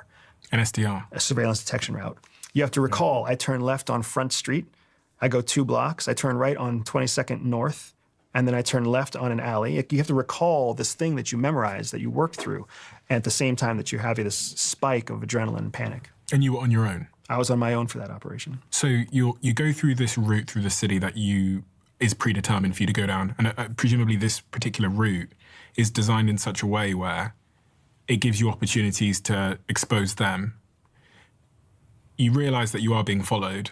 What do you do in that exact moment? That first moment that I realized it was true, I had this realization, this moment of fear and vulnerability, where it was a moment of self-loathing, where you realize that you're not as good as you think you are. And you realize that however this happened, you're the only one to blame for what comes next. Oh my God. In that kind of moment of humility, I actually called Jihi. In our alias identities that we had built for these operations, we had what's known as a throwaway phone or a disposable telecommunications. And I called her and I gave her a coded message to let her know that something was wrong, because I wanted her to know that something was wrong so that she could take it back to the cell so that they could start their systems on their end to protect me if I did get arrested, if I did get wrapped up, if I did get shot. Your husband calling you, and I think like he says later on in his case, it was like, it was like, I have to come home early, my trip is cut short, something like this. And from this information, you know that he's compromised. You don't know what's gonna happen to him. He might end up in a foreign prison for the next 20 years. Like, that's insane. Oh my God, I can't even imagine what would be going through her mind as well in this situation. And him, like in this feeling, like he put himself into it, his government authorized plausible deniability. They can just say, we don't know who it is, and he's gonna spend the rest of his life in prison because he's in this extremely dangerous situation where a mole can betray his identity to a foreign adversary, and he's now found himself in a situation where he knows he's being followed. It's insane. You gave her a coded message? Via cell phone. What is that coded message? I think I just called you and said I'm coming home early. Yeah. You called her and said, I'm coming home early. Yeah, which is a bad sign because you would never come home early from an operation, ever.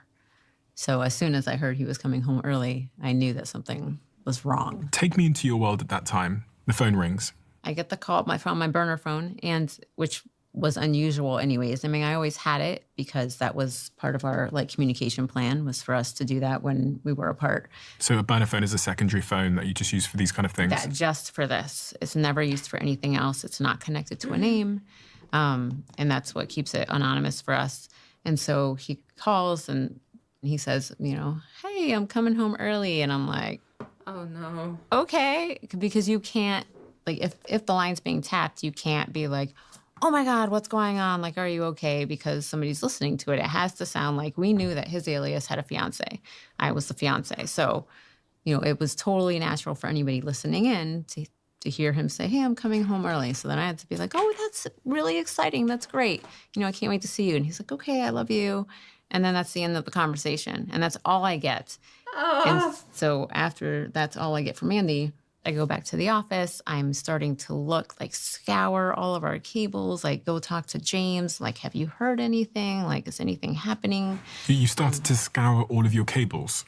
Yeah. So, we have all of our databases, all the CIA databases. So, there's reporting that comes in all the time that you're, especially regional reporting that you're privy to. And so, I talked to James because he had more access than I did to all things Falcon.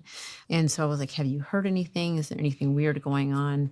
And he said no. And so I started just kind of looking through all of my stuff to see, was there any reporting that was of somebody being captured or somebody, something going wrong? And there was nothing. And so Andy and I have, we created on our own it's called a combo plan, a communication plan, where, if anything ever happens, whether natural disaster or, espionage faux pas, we had a system of communication where, I wait 8 hours and, check this fake email that we share that's not attributable. And then he gives me a sign of life. And then we have these timings, 8 hours, 12 hours, 24 hours, 48 hours, where all I need from him is a sign of life to know that he's okay. And then that also gives us the opportunity, if it were a natural disaster, for example, to put, meet me at this location. So that's an email address that Andy emails? Yeah. So Close. It's an email address that we both have a login to, and you create a draft email inside of it. Oh, okay. Also learns from terrorism. Also learned from terrorism. Yeah. Oh, is that what terrorists do? Yeah. So they create a draft email, they just leave it there? Yep. Correct. And someone else logs in and looks at it? Yeah, Correct. so it's never sent, so it never goes over the internet, really. But yeah, so we had this communication plan in place. So even though I was concerned and I couldn't find anything to discover what was happening, I knew we had this communication plan in place. So I knew that at some point he was going to give me a sign of life, and I couldn't do anything until that point. So you've discovered that you've been discovered by this adversarial country. You call Jihi, you let her know that you're coming home early. Then what you do? Then I have to plan my escape. So another thing that movies don't show you is that when the first effort to escape is always self-rescue. It's always on the part of the field officer alone to try to escape. There's no Navy SEAL team, there's no evacuation helicopter, there's no high-speed boat or classy yacht just waiting for you. You have to get yourself across the country's border yourself before you can hope for any kind of evac from there, or what we call an exfil. So I knew that it was on me to come up with some evacuation plan. And I had to come up with an evacuation plan that wasn't going to let the surveillance team know that I knew I was under surveillance. So you're still in the car at this point? I'm in between the car and on foot, depending on where I am in the surveillance detection route, right? Surveillance detection routes generally break into 3 phases. It's in the first phase that you suspect that you're under surveillance. It's in the second phase that you confirm it. So it's in this second phase when I confirm I am absolutely under surveillance. That's when I contact Jihi, and that's when I start coming up with my own self-rescue plan. And then the third phase? The third phase is a collection phase. You know that you're under surveillance. You know that you've communicated to somebody that you're under surveillance, and now the mission becomes collect as much information as you can about the surveillance team before they realize that they're being collected against. So you see this car behind you, multiple cars behind you, and the same people following you on foot. Are you writing this down, or are you just trying to memorize it? At first, it's all memory. And we have a methodology for trying to memorize this stuff. We actually talk about this in the book as well. You start to come up with short codes to describe the people. And the codes that you come up with mean something to you, but they wouldn't mean anything if they came out in an interrogation, if they came out in writing. So like for you, I might call you black t-shirt. A black t-shirt means something to me. So if I see black t-shirt behind me 3 times in the next 45 minutes in 3 different parts of the city, I know that I have an image for what black t-shirt means. But when I write down black t-shirt, nobody else knows what that means. When I see a woman, it was cold, the season that I was carrying out these operations, I saw a woman in earmuffs, so I would call her earmuffs. I saw a guy in a bomber jacket. Cold season, cold country. Again, I think it's Russia. So I called him bomber jacket. And you just recall these people. You blue sedan, yellow SUV, right? White taxi cab. You start to come up with these nicknames that mean something to you but don't mean anything to anybody else. And then when you get back to a place where you can document your notes in detail, you have a reference point to document in detail. So I start by memorizing. When I got towards the end of my third phase of surveillance detection, I actually wrote down my notes. In the book, it explains I went into a clothing store, and then I started making notes in the clothing store. Presumably, if somebody came in and arrested me at that moment, what they would see is a bunch of notes about clothing, earmuffs and black t-shirts inside of a clothing store. That's not espionage. But then when I was able to actually get back to Wolf with my cell, then I was able to deconstruct what black t-shirt meant. Black t-shirt meant black male with a goatee, approximately 165 pounds, 5 foot, 11 inches, 38 years old. So how did you get from phase 2? And this is where I think it might have not been Russia, because I don't think that a black man would work for a government in Russia. They are a pretty homogeneous society in that sense. This is not about like race or capacity of race. It's just like Russia. There's not that many black people in Russia. And I don't think that there's a lot of black people in Russia who would be involved directly with the government. Process of figuring out if you were being followed to the arcade. Like why did you go to the arcade? So I went to the arcade because I was trying, in a surveillance detection route, one of the things that you're actually trying to do is called bore or lull your surveillance. You never want to, in movies, it makes it look like you're trying to ditch your surveillance team. You're trying to lose your tail. That's not what professionals do. What professionals do is we drag the tail. We keep the tail with us for as long as possible.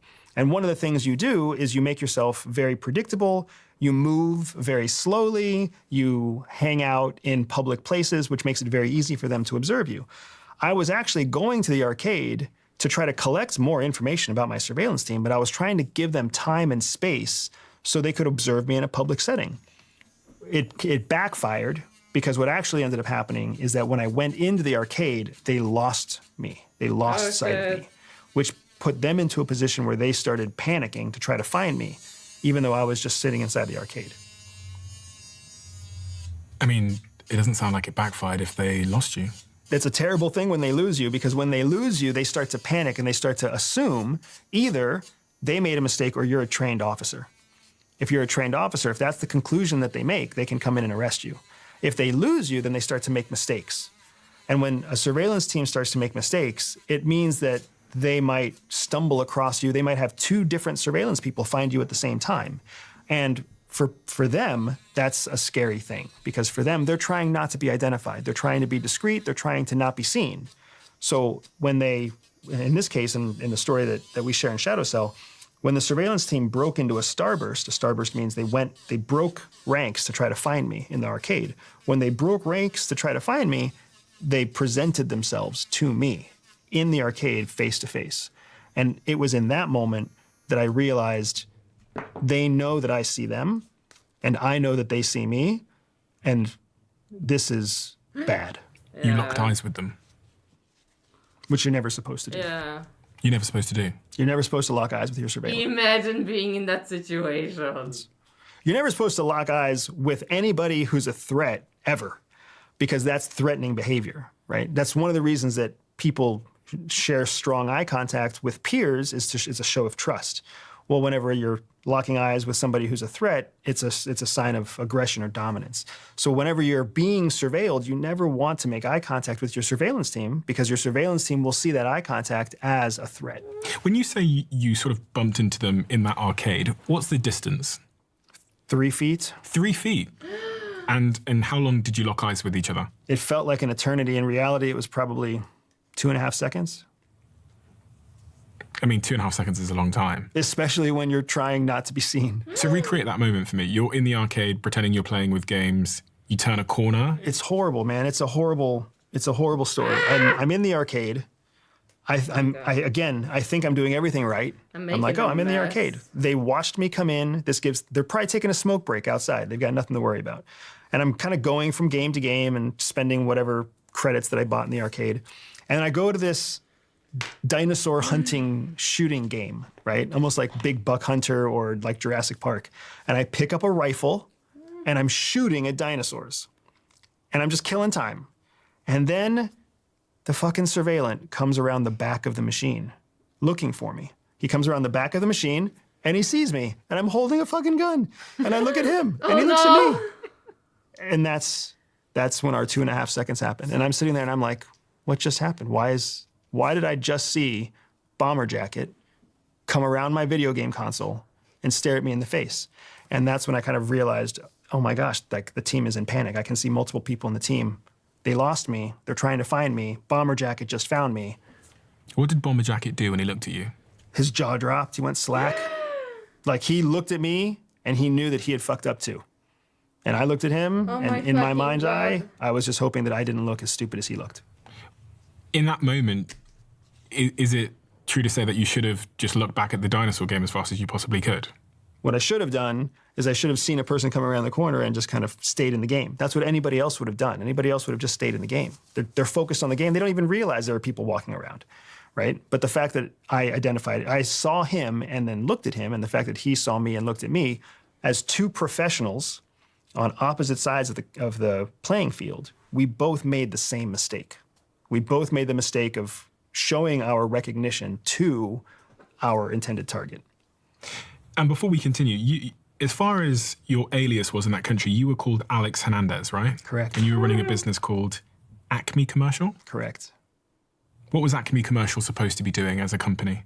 Acme Commercial was a company that was built to source new disposable goods from foreign countries for transport and distribution across Western countries. And the intelligence services build a lot of fake businesses, you said. Yes, it's the easier it is to build a business, the easier it is to collect information. So what we've discovered is that just as anybody with $127 in their pocket can create an LLC, that's about how much money it takes to start an intelligence operation. It says that the CIA operates numerous fake companies. The CIA also operates numerous real companies, too. Not just the CIA. I mean, every intel organization has commercial fronts. Every intel organization. The CIA operates real companies.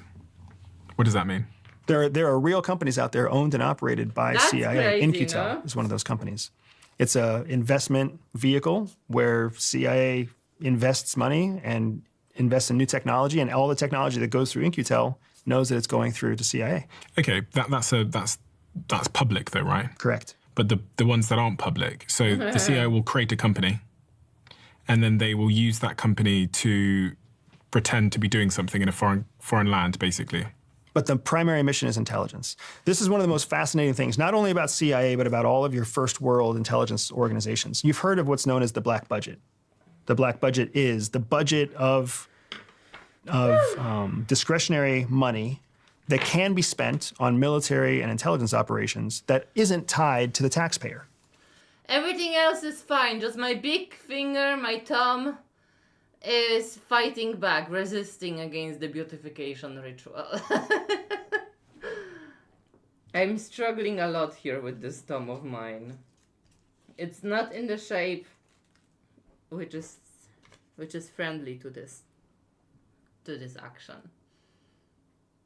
But hopefully I have enough polygel on it now that it's gonna shape better now. Let's see. Yeah, when I finish I will. So They're not gonna be gorgeous though. I'm already warning you about this. giant pot of money that isn't tied to tax money. It's gonna take me a couple of tries to get them right. Where does that money come from? Part of that money comes from any time law enforcement or intelligence agencies seize assets. We seize cryptocurrency, we seize drugs, we seize child pornography, right? When we seize that money and we use it for other operations, that's part of the black budget. The other part of the black budget is when an intelligence organization creates a business and that business turns a profit. When that business turns a profit, where does the profit go? It can't go to the case officer. That person's being paid on the US payroll. So all that profit goes into the black budget. Do you think the CIA has some big profitable businesses that it set up as fronts that just like went really, really well? I know it does. Really? I know it does. The CIA has businesses that it's set up that have gone wildly profitable. CIA also has officers that built these businesses that then were like, why the fuck am I at CIA? And then they leave CIA and they go on to run businesses instead. I mean, a couple of things popped into my head as you said that. The first was there's obviously a huge conversation at the moment around TikTok, because TikTok was started in China. It's become this massive sort of global success. And I can't think of a better company to have started than a platform like TikTok, where everybody's putting their information and data in and it's tracking your location.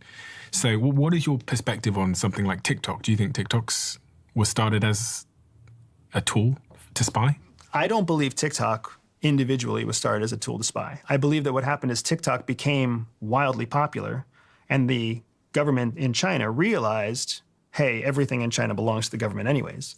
We can step in and take advantage of this. That is also a way that CIA and MI6 do business as well. When a company does very well and there's an intelligence benefit, they will approach the company. In a democracy, they can't force the company to cooperate, but in a country like China, they can.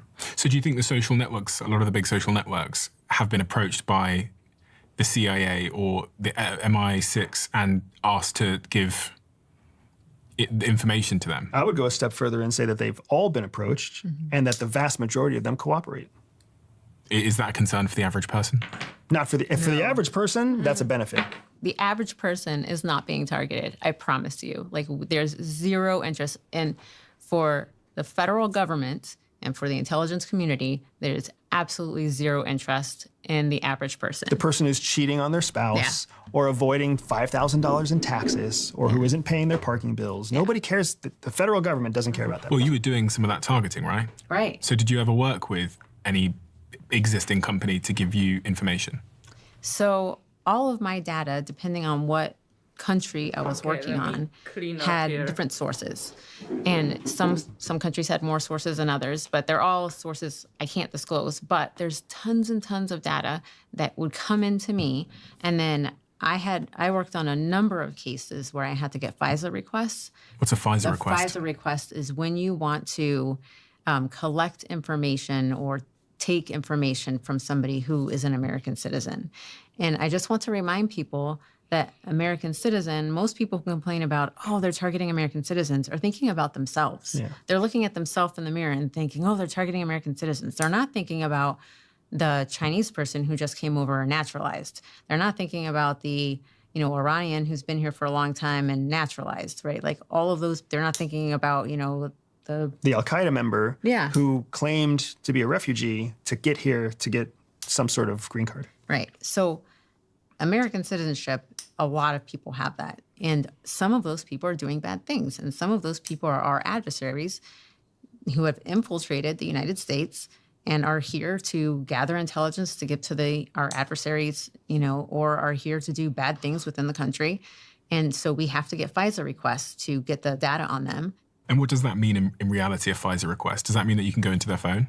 It means that you have proven a link from that person to something bad, and you've given the court enough evidence to say, hey, look, this person's doing something bad, and we need to gather more data on them. So it just opens the kind of data that you can get on that person. And what kind of data is that? You can get on their phone. You can get into their computer. You can get into their private Google accounts. You can get into their private Apple accounts. Any you can kind get of data you can get access to. You can now use it to target them. So you could get access to their private Google accounts, their private Apple accounts without their passwords. You would hack their passwords or steal their passwords, or Google retains their passwords. And Google would give you the password. For most cases, if it comes down to national security, American companies will share details. Data, yeah. And that's what a FISA request does, is it's a judicial claim, it's a judicial warrant, essentially, to say you will let this service onto that person's account. Mm-hmm. You guys must think that people like me live in a certain state of naivety and ignorance as to what's actually going on. I wouldn't say it's ignorance or naivety. I would say that it's conditioned into you. You're conditioned to believe that you have privacy. So the reality that we should realize is that we don't have privacy. It's but not real. Privacy's not real. No. I mean, there's a level. Like when you get undressed in a dark room, like that's yours. Usually, no one's watching. There's a good chance that you're not being watched by the federal government. Yeah. If you're getting, that's a good chance. But, if you're sending, dirty emails to your girlfriend, that's essentially, it's private on the surface, but not really forever private. Somebody could access those. If you write her dirty notes, that's way more private. Especially if she throws them away or burns them. Or burns them. Like I think people put too much confidence in technology and feel too confident in the privacy of technology, because technology, there's really nothing private about it. But actually, this is a interesting point, because I always had this almost like a beef even before quitting all my spirituality circles and sect related activities. There's a lot of talk these days about personal information and my privacy of that, and it's always this a Joe who lives on a farm somewhere in fucking Kentucky talking about his privacy. Bro, you're not that important. Your privacy is also not that fucking important. And another thing is the people who benefit from restricting certain access to certain information are generally the criminals who would see your life upended. So I think understanding that no real privacy really exists is a good way to get out of this weird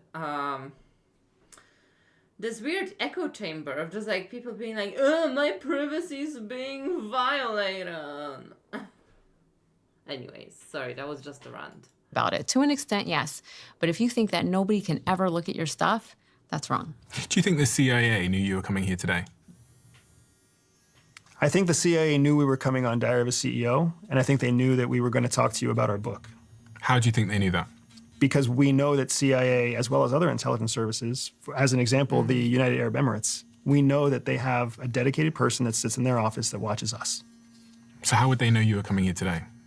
Our emails, our emails, our publishers' emails, our own text messages back and forth, listening in on phone calls, any number of things could have happened. We've tried to have a very collaborative relationship with CIA about this book, because we know how scared they are. We know how nervous this book makes them. So we're trying to be extra collaborative to give them peace of mind, like, hey, we're not about to go out there and tell the world that you're a bunch of animals and terrible anything. They've actually read the book multiple times, and still they're afraid that we're going to somehow like make them look bad, because so many of their officers have come out to become authors who make CIA look bad.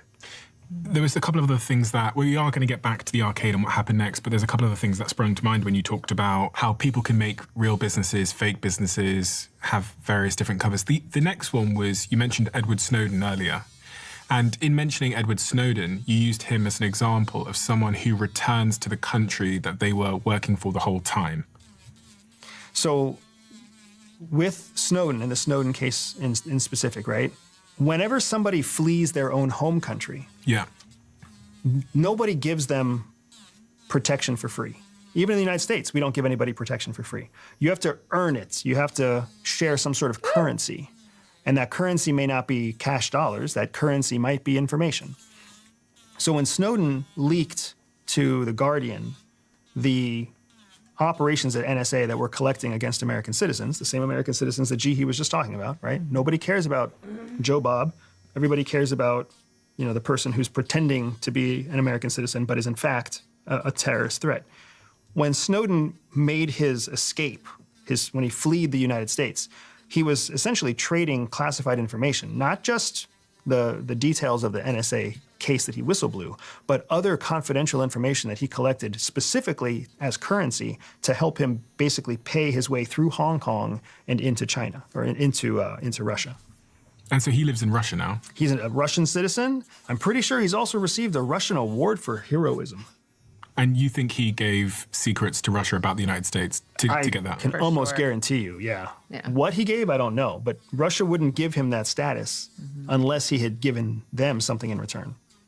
And the other one who sprung to mind as real business, fake, real business becomes successful is the man on everyone's lips at the moment, Jeffrey Epstein. So Epstein's a fascinating case because Epstein fits all of the primary pillars of a foreign intelligence asset collecting information on American citizens, not an American spy working for someone else. It's funny because people keep thinking like CIA killed him, or people keep thinking that he somehow worked for CIA or maybe even worked for Mossad. What I see is the opposite, that he, if anything, was working independently, maybe even working for several countries, but collecting information on US people. Is that what you believe? I think that he could have been that. I don't know that I necessarily believe that it's true. Because he was a very successful business person. He had lots of successful friends. Correct.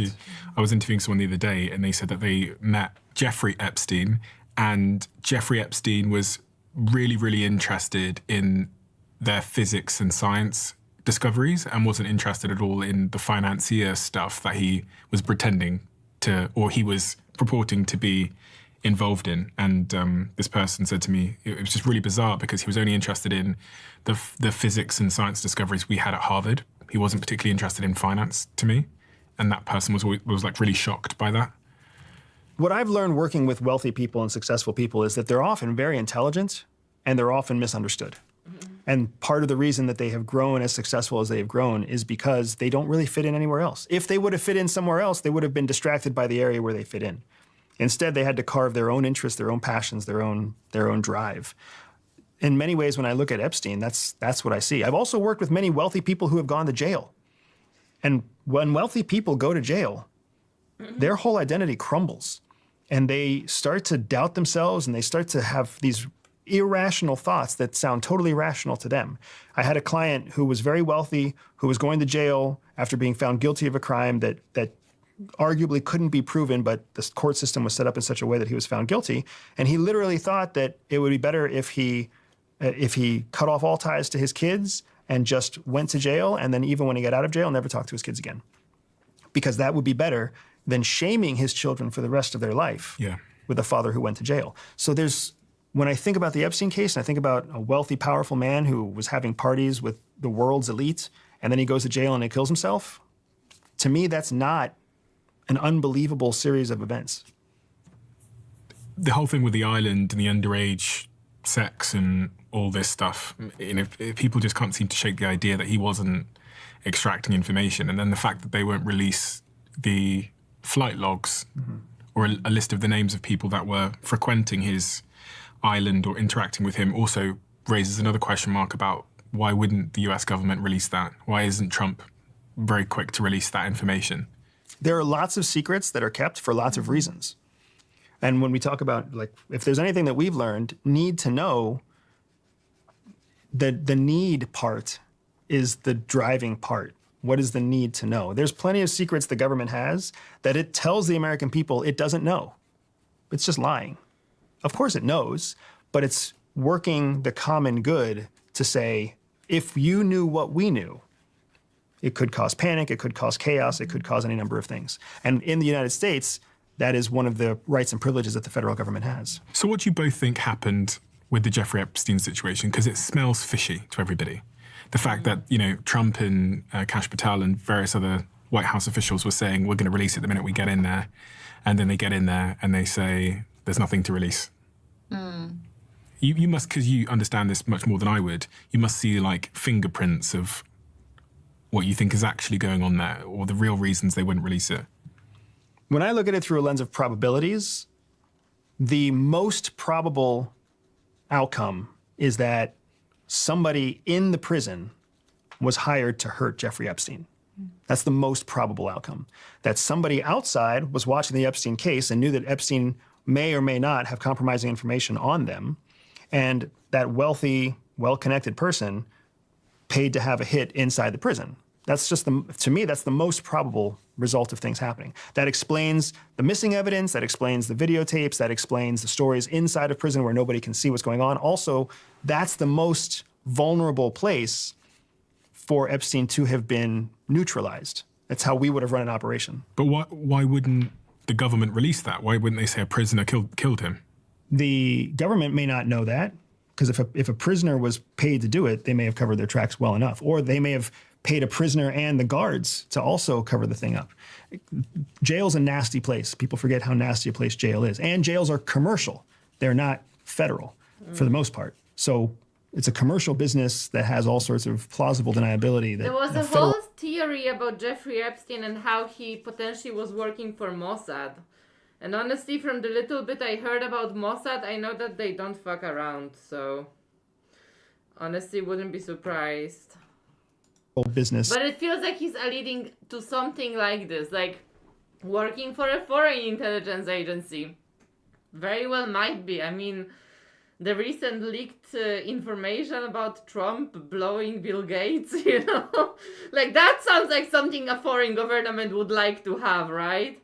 If it was Mossad, it would make a lot of sense why America is supporting the genocidal regime of Israel. Or a federal organization, federal building doesn't have. So to me, that's the most probable series of events. There's still a chance that any number of the other conspiracies are true. But when I think of what I've seen, what my clients have seen, what I would do if I was in the shoes of a foreign adversary or a foreign intelligence collection operation dealing with a Jeffrey Epstein type of situation, that's how we would clean it up. There was a press conference the other day where the reporters asked the Trump administration, does the Department of Justice have any indication that Jeffrey Epstein was working with the US or a foreign intelligence agency, or was he a spy of some kind? And Pam Bondi, who works in the Trump administration, said, to him being an agent, I have no knowledge about that. We can get back to you on that. Two really important things here. If they did have information on that in an active investigation, she would say, I have no knowledge on that. She would lie to the American public. That's what you have to do if you're trying to build a current case. Because if they acknowledge, we have some reason to believe that he might have been an agent. Now all of a sudden, everybody else out there would start destroying evidence and start hiding evidence and start making the case much more difficult. So if they knew, they would say they don't know. Do you think he was an agent? I think he could have been. I think he fits the model of a very good reporting asset.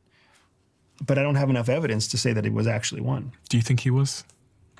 I mean, I think even if he was, I don't know that it matters, is what I think. Like, even if he was, that doesn't mean that it's connected, because he was a lot of things. So I think people are focused on it because it's interesting. Yeah. Because it would be interesting if he was, and it would be interesting if there was this conspiracy. I think that's why people are focused on it. But I don't know that it really matters, because in the grand scheme of things, I mean, it could be a lot of things that led, Why are we talking about a dead guy who's not reported? I think it's just the allure of, right? People want answers. Once the curiosity gap's open, people need to fill it with something. Correct. Yes. When what the intelligence community believes is that in any given moment, there are 2 penetrations of every intelligence. Yeah, I mean, it is not impossible, because someone with such an ego, suddenly all of his dirty secrets being exposed and the whole world seeing him for what he really is, I would see how that could crush a person like that. I agree with this. Like, I don't think it's impossible that he killed himself, but I'm also not running out that it's not probable for someone else wanting him dead. I think it's very probable, and I think that a very thorough investigation is needed. Intelligence service. So why are we talking about the dead guy that we don't know about when we're not talking about the dozens of arrests and cases that are made every year of active moles, active penetrations that are inside of our intelligence community? Every single one of you watching this right now has something to offer, whether it's knowledge or skills or experience, and that means you have value. StanStore, the platform I co-own, who are one of the sponsors of this podcast, turns your knowledge into a business through one single click. You can sell digital products, coaching, communities, and you don't need any coding experience either, just the drive to start. This is a business I really believe in, and already $300 million has been earned by creators, coaches, and entrepreneurs just like you have the potential to be on StanStore. These are people who didn't wait, who heard me saying things like this, and instead of procrastinating, started building, then launched something, and now they're getting paid to do it. Stan is incredibly simple and incredibly easy, and you can link it with a Shopify store that you're already using if you want to. I'm on it, and so is my girlfriend and many of my team. So if you want to join, start by launching your own business with a free 30-day trial. Visit stephenbartlett.stan.store and get yours set up within minutes. So take me back to the arcade. You lock eyes with this guy, the guy wearing the, what was he wearing? Bomber jacket. The bomber jacket. What happens next? Once I realized that we had both made the same mistake, he darted off in one direction, and I felt burned. Burned is the term that we use whenever we are spotted, identified as trained intelligence officers. But I didn't want to act on being burned right away, because our training says that just because you believe something to be true, you can't act on that truth. If you act on that truth, then you're verifying to anybody observing that you already know you screwed up. So I kind of ambled around the arcade and played another couple of games, kind of half-handed, half-hearted, just to kill some time before I left, and finished my SDR route and finished my collection and went back to my hotel for the night. The whole process that I go through during the surveillance detection route, the whole process that I go through to evacuate the country safely is all part of the details that we put inside Shadow Cell. But the feeling that dominated my thought process was just this feeling of failure, this feeling like I was a bad spy. I'm bad at what I do, bad at what I collect. When I think I'm good, I'm not good. It was just this humiliating and humbling experience. And it wasn't helped as I went through the process of writing the book. Because when you write a book, it's cathartic in a way, because it gets all this stuff out. But it's also this black and white kind of stark reminder of all the things that you've done wrong. What did you do wrong? Whatever I did that got caught was wrong. If they caught me on my own behaviors, if the mole was the one that identified me to them, then I lost the ability to operate inside of Falcon on that day. I could no longer support the rest of the Shadow Cell. I could no longer support my team. I had a role to play, and I couldn't play that role anymore. And I think that's especially powerful to me because, I mean, I'm not a case officer. I was supposed to be a case officer, but I'm not, because when CIA assessed me for that job, they determined that I wouldn't be good enough. Okay, so you already had an insecurity there. And that was the first year at CIA. So even though I built this career and I had a chance to carry out this operation, I got to do these amazing things. All that plays out in the back of my head is I wasn't good enough then. I'm not good enough now. One of the things that the CIA does is they teach you how to deal with head trash. What is head trash? It's funny, actually. So head trash is all the terrible things that you say about yourself in your head. That's the colloquial term that we use is head trash. I'm not good enough. I'm ugly. I'm fat. I wish my smile was better. I lost my true love when I was 14. Whatever, right? My parents didn't love me because I wasn't a good enough kid. Whatever it was, all those things are head trash. They're subjective thoughts that you have because of your experience that don't have any basis in objective reality. CIA teaches us how to deal with that to a point. I'm just waiting for him to get to the part of when he was at the hotel after he got identified, because there is a very strong reminiscence of stories that I heard from different journalists who were stationed in Russia, and they were political commentators and political journalists reporting for Polish news stations before the war in Ukraine, like in the lead up to it, I guess. Teach us how to counter that when we are operationally active, so that we don't get distracted by the head trash going on. This is what happened whenever I first knew I was under surveillance. They teach you how to handle stress, mitigate cortisol levels in your bloodstream, lower your heart rate so that you can get back to the task at hand. How do they do that? Techniques like box breathing. What's that? Box breathing is a process that's common in anxiety as well. Yeah, breathe in 4 counts, hold 4 counts, breathe out 4 counts, breathe in, it's breathing, the various breathing techniques where you breathe in for a certain amount of time, you hold it for a certain amount of time, you release it for a certain amount of time.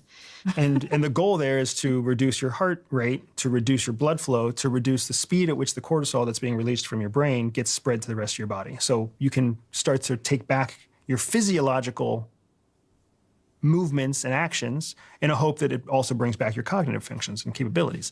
So the visualization process, just like when you're meditating and you visualize a victory if you're a professional athlete, or if you visualize a beach if you're stressing out at work, like you can visualize your way through an operational sequence to get yourself back to a place where you're in control. So they teach us how to deal with that head trash, but what's really interesting is CIA relies on loyalty in its people to keep them at CIA. Because the worst thing for CIA is for a CIA officer to realize how capable they actually are. Because when that officer realizes how smart, how capable, how resilient, how resourceful they really are, that person can leave CIA and go do amazing things.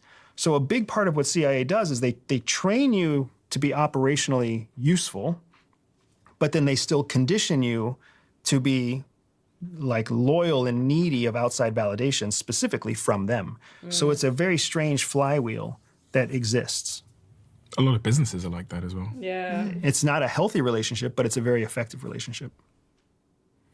So you get back to your hotel. Are you not at that point when you're back at your CIA hotel is like thinking, your right, I'm going to toxic find like how to get through like ex-boyfriend. the restaurant kitchen door and like out the back, and I'll cycle back to a friend? Because I'd be up all night thinking about going through that bloody like restaurant kitchen.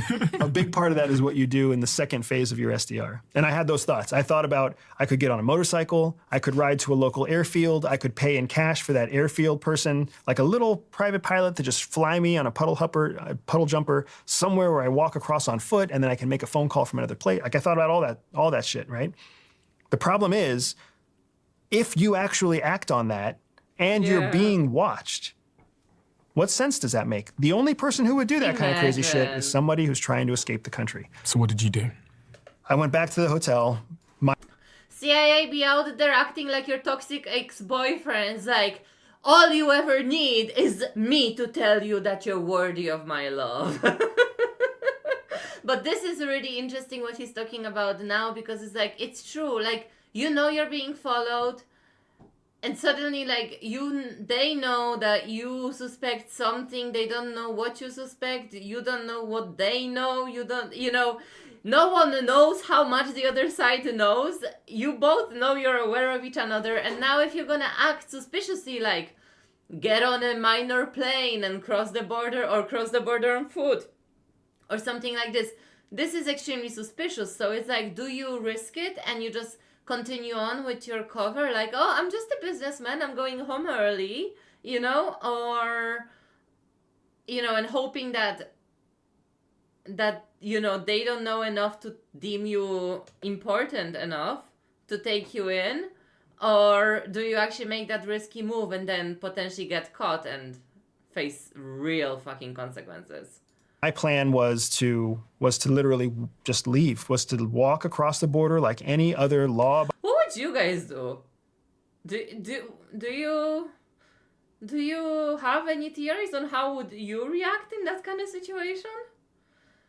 I think I would just go with the airport. Like, just like, yeah, I'm just a businesswoman. I mean, that was weird, but I'm in a weird country where I heard it's not, like, weird that people follow me, and I just became aware of it. But I'm just a girl. Oh, I'm just a girl. I'm a CEO. I'm a business girly, Bob. Abiding citizen and just But yeah, I probably would have a cry in the toilet too. evacuate. Walk across the border. Fly. To leave like anybody else would leave. And just gamble that they're not going to take me down. Right? Just gamble that I'm going to be more boring than they will be confident, and that before they arrest Alex Hernandez and make some sort of public international incident, they're going to think twice and they're going to let me just leave. What actually happened?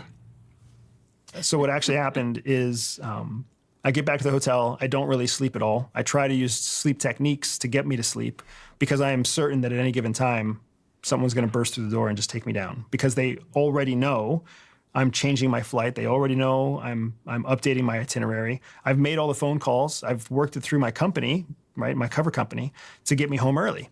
So I'm just waiting for someone to break in. They never break in. I go to the airport the next day, and on the path to the airport, I'm looking for surveillance, and I'm surveillance free.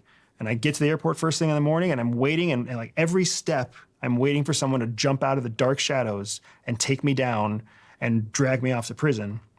And it just doesn't happen until I get to the first entry point for the airport. I show my passport, I show my ticket, and then they move me into secondary. Secondary meaning where you try to leave a country and the Border Patrol says that you can't leave through the main gate. You have to go through a second round of interview. Now here I would start crying.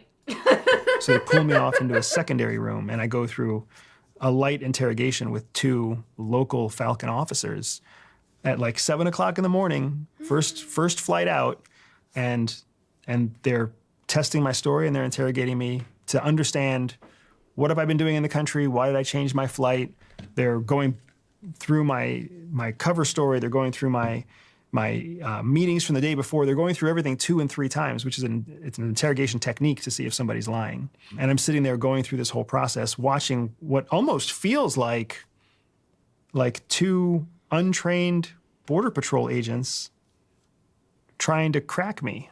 And it was a funny feeling because they were so bad at their job that it made me feel confident in myself again.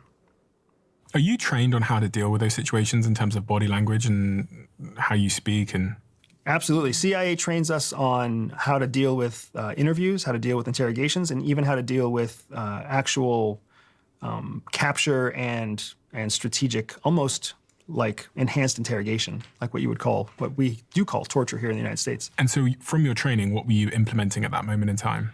Mirroring is a big piece of what you're supposed to do in an interrogation. So you want to reflect back to the interrogator what they expect to see in a person of innocence. So you try to keep yourself from jittering. You calm your nerves. You try to match their curiosity. So if they lean forward, you actually want to lean forward too. And if they lean back, you want to lean back. And if they're using their hands to talk, you want to use your hands to talk, because you want to show them that you and them are the same, that you're not better or worse or guilty. Actually, as a person who works in HR, I don't really do HR. I used to do HR, and I got into it because I was a recruiter. Very interesting thing is, like, when you do job interviews, it's highly recommended that you do mirroring as well, because it creates familiarity with your potential employer, and it makes the person feel more at ease and comfortable with you, which if they are seeing a lot of people, they, in that day to interview for a position, they normally in the end will go by who subjectively made them feel most comfortable or interesting, or they're most interested by. from the group. So mirroring is something that is kind of good to do in an interview when you want to get a job. Just kind of like repeat the subtle movements of the person interviewing you, but generally like people going interviews are stressed so much that like this is the last thing that they think about. But if you're super calm, then you work in HR too, no wonder, no. Like I wish I could say the same, but I'm not very good at hiding. I would make a terrible agent. Or anything else. So mirroring is one of the techniques that we're using. I also used minimum information. There's a process called elicitation, and you use different elicitation techniques to get individuals to share more information than they're supposed to share. One of those elicitation techniques is silence. So oftentimes, if you want someone to speak, all you have to do is sit there and be quiet. Honestly, guys, like I wanted to do a French tip, but I fucked up the color because the color is less nude and more peachy, so I think I just have peachy nails. I'll probably do them again before Christmas in 2 weeks' time. I'll just let my natural nails grow out a little bit. But honestly, I think I did pretty well. I mean, okay, they're a bit thick. They're thicker than I would have liked. But they're pretty good. I still have to put the top coat on, but look.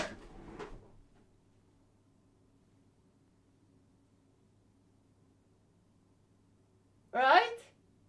It's not bad. I really didn't want them too long because like I'm playing video games a lot. So I don't, and also now Christmas is coming, I'm gonna be baking, I'm gonna be elbows deep in dough and stuff, so you know, I want them nice and short.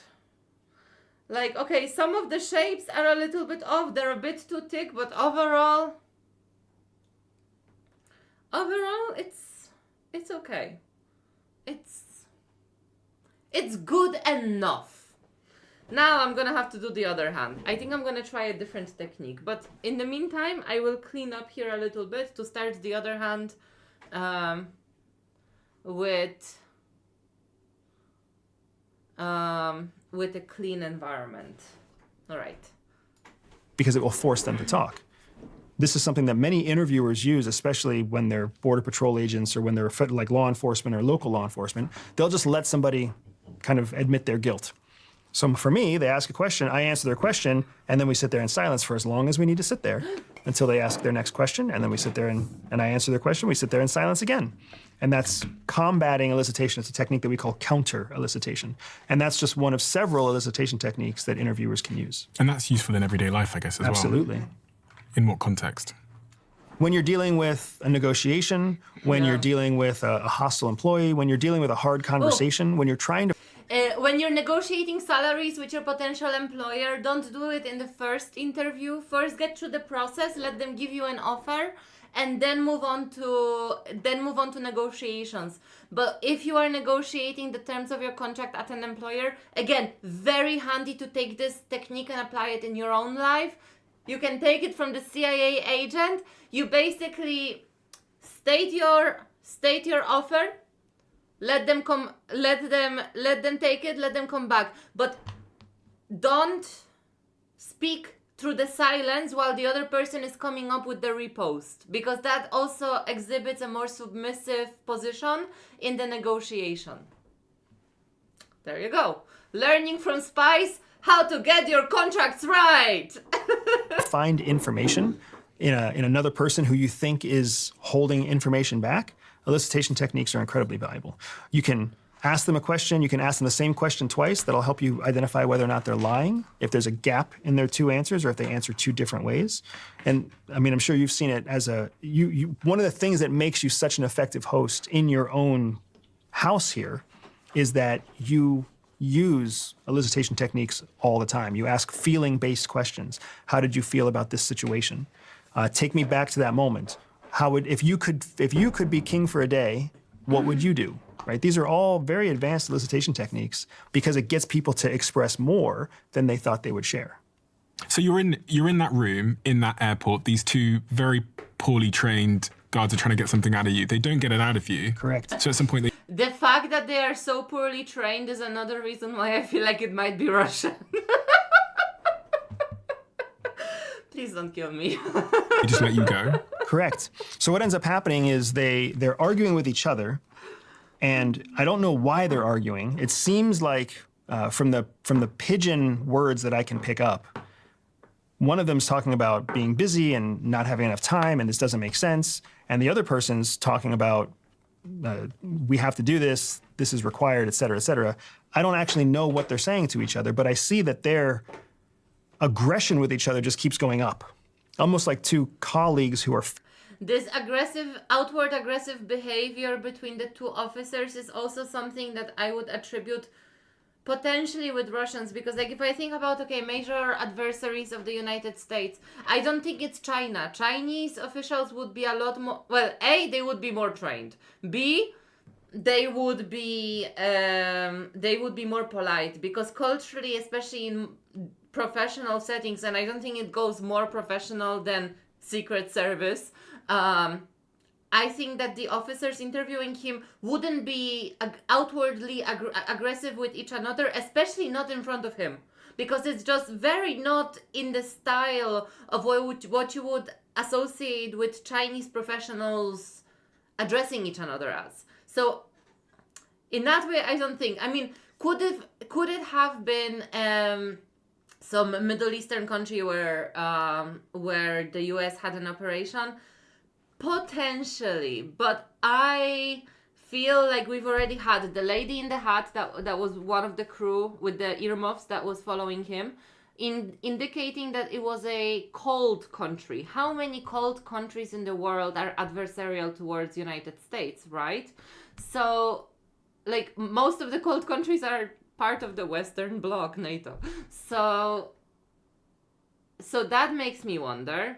I mean, there's parts of China that are cold, but I don't think it's China based on this interview situation. I feel like he's mentioned Russia a lot, which makes me feel like maybe subjectively he's signaling that was the place. And the incompetence of the agents as well. I mean, look, Russia is a very dangerous adversary to the Western world, but that they're not very trained, nor are they very advanced. The whole reason why we see this circle of atrocities and hatred spilled from them today is because they are ultimately a failing state. And my heart goes out to the Russian citizens who are paying the ultimate price for their savage dictator to be actively toying with their lives and endangering our security, just because he is a horrible leader. So, you know, I don't blame the Russian people, but I would say that the incompetence of the agents is indicative of how poorly managed is Russia. And the thing that makes them dangerous is their sheer numbers and disregard for human life. Because if you don't care about your citizens or how your citizens die in these adversarial campaigns, then you have meat fodder, right? Like cannon fodder, for meat cannon fodder, which we see already happening in thousands in Ukraine. So anyways. Fighting, right? But at the end of the day, they couldn't hold me without either releasing me back to my plane or moving me into a place where they were going to retain me long term. So when faced with that kind of decision, they released me back to my plane. And then the biggest stress that I had was not running to my plane, because as soon as they let me out of the secondary interview, all I wanted to do was like haul ass to my plane, get on my plane and feel safe. But I had to continue to show that I was not a trained officer. And at this point, Jihi, how are you feeling back in the friendly country? So at this point, I still have no idea what's happening. By the time I hear from him, he is in the cutout country on his way back. So I know he's left me a voicemail, and I know he's out of Falcon, the enemy country, which is great. But I know he's in that third country. So I'm like, okay, he should be on his way home. But until then, I mean, all of this that he was going through, I didn't find out until he actually returned home. And then I hear this story and I'm like, what the hell? like this is absolutely like our worst nightmare. Like, what we did not want to happen. And so immediately we were like, we go into action. Like first it's like, I'm so happy you're home. And then the next thing is, how did this happen? And we just start taking action into, investigating, like, did we do something wrong? Like, is there any mistake that we could have made? And we have to research and go back through all of our own stuff. And, and then we have to make the assessment of, can Andy ever go back in? Was this really what we think it was? Or, is he safe to, like, is his alias safe? And then we have to make those. And what was your assessment? Did you think he could go back in? No. It was too risky. Yeah, we assessed that Alex Hernandez was burned. Was burned, yeah. And we assume... Alex Hernandez being your undercover spy name. Correct. The alias. The operating alias that we used. And we assume that the cutout country, the third country that Alex was traveling through, so anytime Falcon wanted to track Alex, they would track him back to that third country. Alex would even use the Falcon airline to fly back and forth between the third country and Falcon, specifically so that if Falcon intelligence ever suspected Alex, they would feel that much more comfortable knowing that they had flight manifests on him going back to a third country. So we just assumed from our study that Alex was fully burned, that the mole had come across either Alex's operational history or the mole had come across my true name operational history and tied me to Alex. Whichever one it was, Alex was burned. But we also assessed that everybody else who had been traveling to Falcon through the cell was still safe. So you assessed that your shadow cell, which was your team in the friendly country, were all fine. Yeah. But Alex Hernandez, which was your alias, could no longer be used. Correct. And that was how the cell was built. The cell was built where Alex Hernandez was the tripwire, where the first person to be compromised would be Alex, and that would be the forewarning to everybody else so they could start to turn up their operational security. So does that mean it's game over for you? For me, in Falcon, it's game over. I can never go back. I can never go back in my true name. I can never go back in an alias name. All of my biometrics, meaning my fingerprints, my eye prints, like all of that is most likely compromised. All of Alex Hernandez, everything that I carried on me, all the digital platforms that I carried on me, which were all air-gapped and isolated to just Alex, all of those things we have to assume have been collected and synthesized and reverse engineered. And you were running a real fake business, right? Well, yeah, I was a middle manager. I was a middle manager in the very fake business. Oh, you're a middle manager, and that was a business set up by the CIA. Okay. So is that in part why you both decided to leave the CIA? Did the shadow cell operation end at that moment? Shortly after Andy was compromised, we found out that we were pregnant. And we were hoping to be able to stay on at Wolf continue because Imagine if he never came back from that operation. Like, you're pregnant, your husband is in prison in a fucking gulag. Like, Jesus. These people, they love their adrenaline, right? I think they love being stressed. No wonder she has anxiety issues. Sorry. I just had to say it, but I appreciate their service as an ally, as a person from a place which is still an ally of the United States. Thank you for your service. I could have kept doing everything exactly the same. And then we could Wolf being the friendly country. Exactly. And being in the friendly country, I could have, done all my targeting from there, no problem. And then we could have, Andy still could have helped. He just couldn't travel into the enemy country anymore. But headquarters decided that we had been so successful and we were continuing to. I think I found a better way. I have these other extensions that a little bit less curved, because the ones that came with the gel nails, they're so curvy. It felt unnatural how much they curved, and these ones are a bit less curved. I think it looks a lot better, but I'm learning. I'm making my other hand a little bit nicer than my first hand, but it's a new skill. I'll do it 2-3 times and I'll get it right. Be successful by spreading the cell model to the other locations, that they wanted us to come home to Washington, D.C. and train newer officers back at headquarters on how the cell model worked and the new techniques we had come up with. The worst part is we had a conversation about what meant more to us, CIA or family. And without saying it, we were both landing on CIA. Oh, Jesus. And we started thinking, how do we not give up CIA to have a family? So we approach the agency and we tell them, that we have this idea. If you'll put us on light duty, just give us some cush job for like 4 years. We'll pump out our second baby. We'll get our first one old enough to go to school. We'll get our second one old enough for a nanny. And then you can throw us back into the fray. They do that for other officers when they're not successful officers. But when you're a successful officer, they have different plans, and they try to just push you and push you and push you. So they rejected our offer, and they said no to soft duty. And they put us back, and they told us, Jihee's going to go to this office and do this very sensitive thing, and you're going to go do this other very sensitive thing, and your family's not our problem. And it was at that moment, I think, that we both realized CIA is never going to let us focus on a family. We're always going to be focused on the mission. That's what their job is. That's their number one purpose. Where if our number one purpose is to be parents, we need to make a change. What did the shadow cell accomplish in terms of the information or strategic objectives that it accomplished? So the shadow cell really did do what we started out, what the mission really did complete the mission that we started out to do, and that was to find new intelligence sources. I'm giving and we were myself really nails. successful in doing that. And it accomplished its secondary goal. We didn't know the effectiveness that the shadow cell had in ferreting out the mole until after we had left CIA.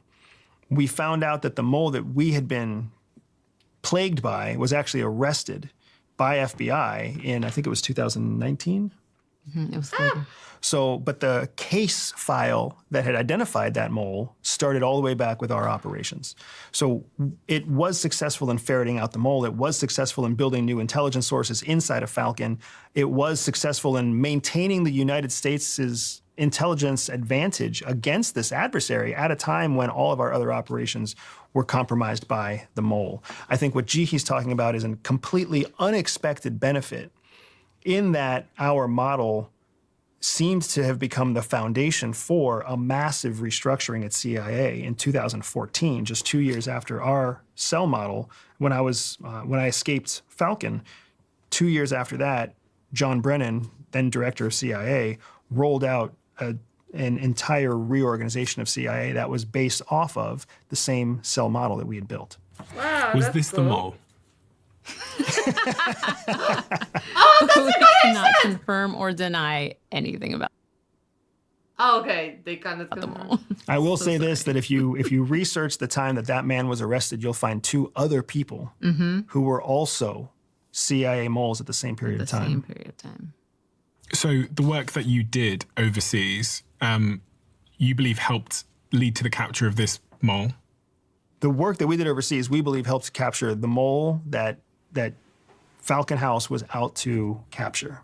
And do you believe that the mole leaked secrets to the enemy country that ended up being the reason why they knew that you were a spy? That was the assessment that we reached inside our own cell, as well as what the Counterintelligence Center, which is the covert espionage group that Jihee was talking about earlier, their conclusion of the facts was the same, that we did not make any error in our operations. There was no compromise in my behavior, no compromise in my operations, no compromise of our systems or our communication methods, that the only way that Falcon could have found out about me was through a leak from the mole. How did the mole get caught in the end? What did they do wrong? It's a great question. So FBI created a sting operation based off of the intelligence that we were able to collect through our operations that brought the mole out. So FBI created a series of sting operations where they baited the mole into coming back onto American territory. And when the mole stepped foot on American territory, they had enough of a legal case that they could arrest him at the airport and then prosecute him in a court of law. And what was discovered about the mole and the work that they were doing and how long they were doing it for and what they were being paid or given to do to snitch on the United States? Oh. So the details that I know we can share, they were paid hundreds of thousands of dollars. They were not paid into the millions, but they were paid hundreds of thousands of dollars to provide information on operations, officers, assets, locations. They were witting, meaning they knew that they were working with a foreign intelligence agency. They didn't believe they were working with a company. They didn't believe they were working for a research institute. They knew they were working with a known foreign intelligence organization, and that the original ally who gave us the information about the mole, that original ally actually also retained incriminating data on the behaviors of that person that were shared with the Department of Justice. And so was this was an individual who was in the CIA who was approached by this enemy country, and the enemy country said to him, if you give us secrets on what the CIA are doing against us, then we'll give you hundreds of thousands of dollars. We'll give you something. We'll give you cash at least as part of it. We may also give you other things. Here's the nasty thing about espionage is cash is usually only one of several rewards. There's also operations where the cash is there so that when you're arrested, your country that arrests you believe that that's what your motivation was, while all of your real money is kept in a separate account that's saved within the actual currency of the country that you're serving. So this person, they were in the CIA as a mole, leaking secrets about the CIA. They then left at some point, and then the FBI set up a trap to get them to come back. Correct. When they left, did they go to the adversarial country? We can't confirm those details because to confirm those details starts to give more insight into who the mole was. Okay, but they managed to, because I was just wondering if the enemy countries offer them like lifetime protection or something. They do. So your enemy countries will offer you lifetime protection. They'll offer you multiple generations worth of payment. So even if you're arrested, don't worry, your kids will be taken care of and their kids will be taken care of. You've got citizenship, like the case of Edward Snowden, who's received citizenship. Sometimes they offer rewards and accolades in their own home country. There's a number of very strange and compelling offers that come about from foreign intelligence services. When you think about a double agent, when you think about a spy who turns on their own country, it's less about thinking that they're paid to do it. Spies aren't motivated usually by money. We weren't motivated by money. We're motivated by that very unhealthy relationship where you have to be validated by somebody else. And that same environment that CIA creates, where all of its internal officers have to be able to fight their own head trash, but still seek validation from within their organization, that unhealthy relationship is something that can be compromised. And a foreign intelligence service can find an intelligence officer and fill that void for them and validate for them and say, you're talented and you've got promise and you've got potential and we see it, and your own home service doesn't understand how important you are, and your own home service doesn't understand how valuable you are.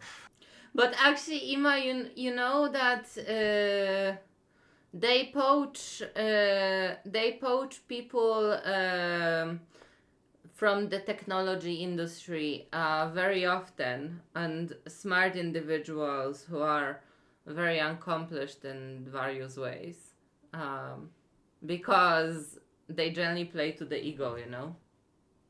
If you'll help us with this, yeah, we can reward you with money, we can reward you with citizenship, we can reward your children with future residency and with college, and we can make you a very wealthy person, all the things that you worked for that your country would never give you. Did the mole admit that they had been a mole? I do not believe so. I don't believe so. I also believe that most espionage cases, when they actually go to court, they're not tried under the Espionage Act. They're tried under some gentler term, some gentler, lesser offense that is easier to prove, but also helps the government protect its I'm making such a mess over here. Jesus Christ. reputation against being penetrated.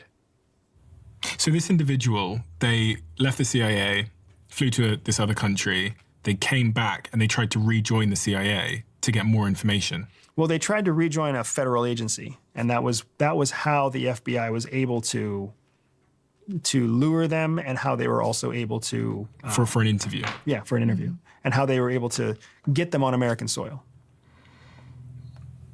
Interesting. So I do want to share that your curiosity right now is a major issue with CIA, because they already know that very smart people out there are going to know that there must be a way to reverse engineer the whole story, to find out who is Falcon, or to find out where is Falcon, to find out where is Wolf, to find out who is the mole, right? And what's fascinating is that we have put every effort that we can into the story to make sure that it's not traceable, because CIA had several penetrations at the same time during our tenure at CIA. And that's both depressing and encouraging, because it's encouraging in that it shows that what we were doing was parallel to what many other officers were doing. We wrote the book Shadow Cell, but that doesn't mean we were the only 2 people that were tapped on the shoulder to carry out experimental new operations. They could have asked 5, 7, 12 other people to go carry out new operations to try to ferret out this multi-penetration of CIA at the time. But it's also discouraging because it's one of those areas that keeps these stories from being shared, because CIA doesn't want the world to know that it was penetrated by multiple people. It doesn't want the world to know who those people were. If it did, it would have disclosed this long ago. Well, obviously my research team tried to figure out who it was. And the Diary of a CEO research team is not a team to take lightly, so I'm a little bit afraid to hear their conclusions. Well, based on our own research, we thought that the mole was likely Jerry Chung Sing Lee, who spied for China around the time of the book. Jerry began spying for China after leaving the CIA, then tried to rejoin the agency, was allowed to leave the country by the FBI, and was then arrested in 2018 at the airport when he returned to the USA. Just like the mole in the book. But it also says here, Andrew will not comment on whether he is actually the mole or not. So there's no point asking you if he is the mole. Have you ever been to China? We are under legal obligation to neither confirm nor deny the results of your research team, but also the results of anybody else's research if they reach out to us and ask for confirmation on who the mole may or may not be. Has being in the CIA changed the way that you view reality and human beings? Oh, yeah. In what ways? Very much so. I love this question, and I really want you to be honest. Can you please share with Steve how you went from your college beliefs to your post-CIA beliefs? So when I worked with refugees, that was my first big turning point, that humans can be really nasty. Like, I grew up Buddhist, and so it was always like, humans have the potential to be amazing. And I agree, that's true. But when I worked with refugees, I realized that humans can be horrible. And I worked with Bosnians, and I worked with refugees from Rwanda, where, their neighbors literally turned on them. People who they had grown up with, literally the next day came over with a machete or came over with a gun and killed their family members and chased them through forests or through whatever. And that can happen anywhere. That was the first time that I realized that anytime somebody says that can't happen here, that's a lie. That can happen anywhere. None of those people ever thought, oh yeah, that could happen here. None of those people ever thought that. People always think that can't happen here. My neighbor would never do that to me. And that's not true. And then when I worked for CIA, that compounded the sense of like the world behind the scenes is a dangerous place. And you can't fully, I sound horrible saying these things, you can't fully trust anybody. I mean, the reason I'm with Andy is because I trust Andy 100%. But he might be the only person that I trust everything that comes out of his mouth. Yeah, you only trust me like 98%. Well, yeah, but I know I can get that other 2% out of you, that's why. So, you really, you always have to understand that people are a combination of good and bad. And while I would like to think that people would always try to err to the good, I always have to keep in mind that people have a bad side to them, and there's any set of circumstances that could trigger that. Do you think we're in one such moment? I think we're always in a moment. I think some part of the world is always in that moment. What about the United States? Because I know Andy said when we had the conversation the other day that he was going to try and leave the United States before 2026. Well, it's not just me alone leaving. Yeah. Yeah. Well, maybe you have different motivations. I don't know. Are you staying, Jihi? Because he says he's leaving. I've been the one who's been pushing to leave for years. Why? How would you sort of summarize the situation that the like Western world and the United States are in right now, from your perspective, with what you know? Are these good times? Gihis was born in Venezuela. What was Venezuela like in the 80s? Oh, it was nice. It was one of the world's best economies. It was a thriving democracy. It was an excellent place. With a large wealth gap. Gihi's parents. I guess like what fuels my anxiety a lot is because I take a very similar view. Like a lot of people in my circles or in my age group, you know, that I express this to being like, well, I'm really concerned about this authoritarian shift in the West and all these far-right governments taking control of the different governments in real Western democracies, is that I see how easily this can turn. And I guess it's like I grew up with the stories of my grandparents who went through World War II, then communism era that was imposed on Poland by the Russians, then the fall of the communist government, the absolute poverty, dirt poverty of the 90s, and I was born then.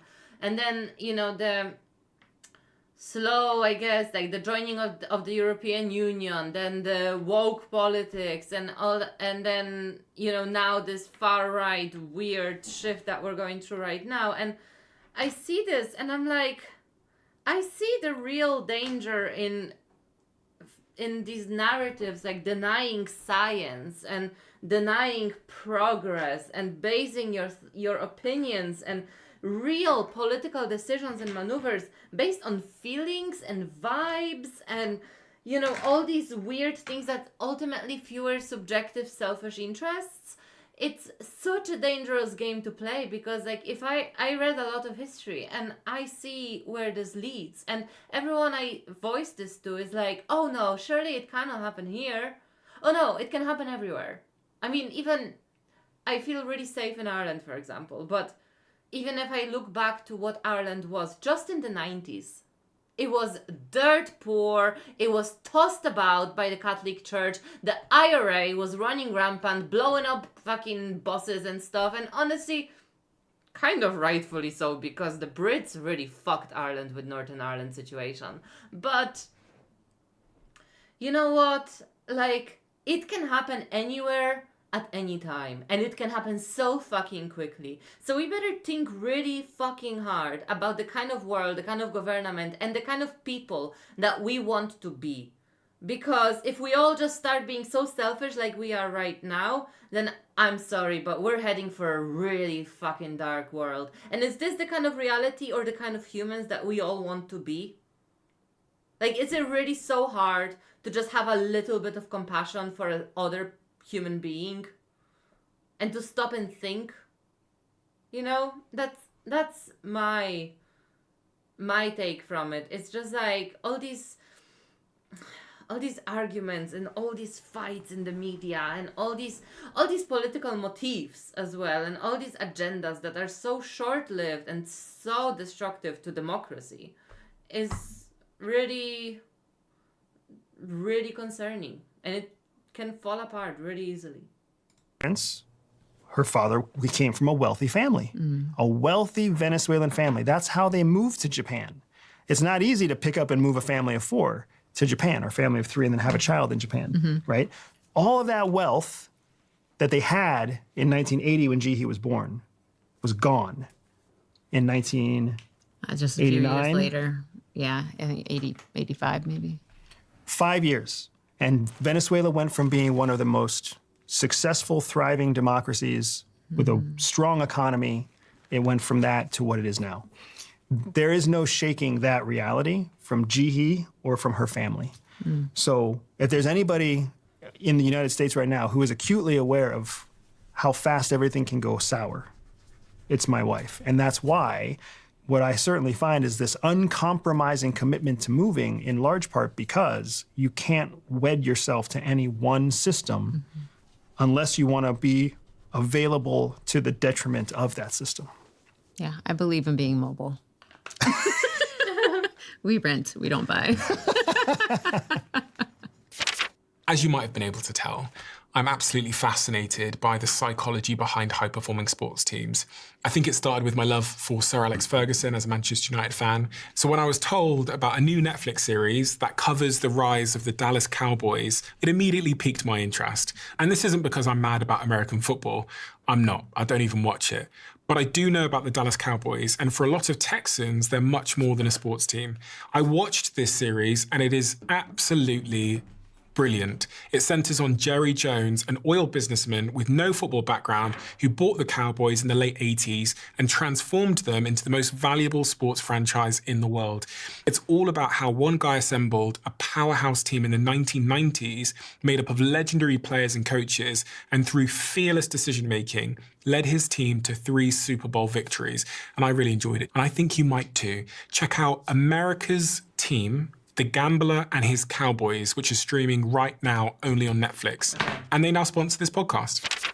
I've just invested millions into this and become a co-owner of the company. It's a company called Ketone IQ, and the story is quite interesting. I started talking about ketosis on this podcast and the fact that I'm very low carb, very, very low sugar, and my body produces ketones, which have made me incredibly focused, have improved my endurance, have improved my mood, and have made me more capable at doing what I do here. And because I was talking about it on the podcast, a couple of weeks later, these showed up on my desk in my HQ in London, these little shots. And oh my God, the impact this had on my ability to articulate myself, on my focus, on my workouts, on my mood, on stopping me crashing throughout the day was so profound that I reached out to the founders of the company, and now I'm a co-owner of this business. I highly, highly recommend you look into this. I highly recommend you look at the science behind the product. If you want to try it for yourself, visit... I highly recommend you become a millions worth of dollars business owner too.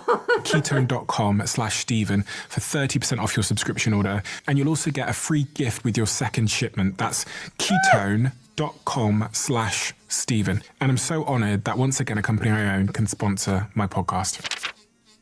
Are there any particular skills that people who are trying to be successful in their average life, because this is called the Diary of a CEO, that you learned through your time at the CIA that you think are most useful for people to be successful, however you define that, in their day-to-day lives? The first thing I want to say is that our book Shadow Cell talks not necessarily about awesome spies. It talks about how we went back to the basics. We went back to foundational espionage. What we call at CIA sticks and bricks. We gave up all the technology, we gave up all the fancy satellites, we gave up all the drones, and we went back to build off of strong foundations. And we didn't do that because we're smart. We did that because the terrorist groups that won the global war on terror were using bricks and stones and sticks. And they were winning over an American Department of Defense that had a $900 billion budget every year. We spent $8 trillion in the global war on terror only to evacuate Afghanistan. All of that happened because they were using foundational tools that we couldn't crack. And in the Shadow Cell, that's all we did. We used foundational tools that proved to dominate time after time. And there's so much in everyday life, and there's so much in business, from marketing to sales to budgeting to hiring practices to, annual and semi-annual reviews. There's so much that businesses can take from this basic idea of never let go of the foundations, never let go of your sticks and bricks. What advice would you give to the average person? Generally in their life, about how to live a good life based on what you've seen, what you know now, and how you look at the world? For me, a good life is a life spent doing the things you want to do, the things that bring you joy, when you have the age and the energy to do them. It makes me super sad whenever I meet people who wait until their 60s and they retire to be free, to try and travel. And that's when they focus on learning the guitar, and that's when they focus on art, and their body just can't keep up with them. Their body can't travel like it used to travel. They have a shake in their hand. They can't paint anymore, but they believed for 30 years that it would be better when they retire, instead of acting on it right now. And for me, it's all about finding joy in the moment today. My son is 12. He plays chess now.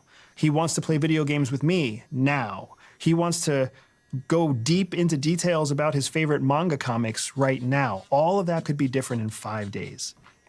My daughter is 7, doing handstands and doing cartwheels, and all she wants is for daddy to give her a shoulder massage at night and tell embarrassing stories about my childhood to her while she falls asleep. That's what she wants now. All that could be gone and never come back in 6 months.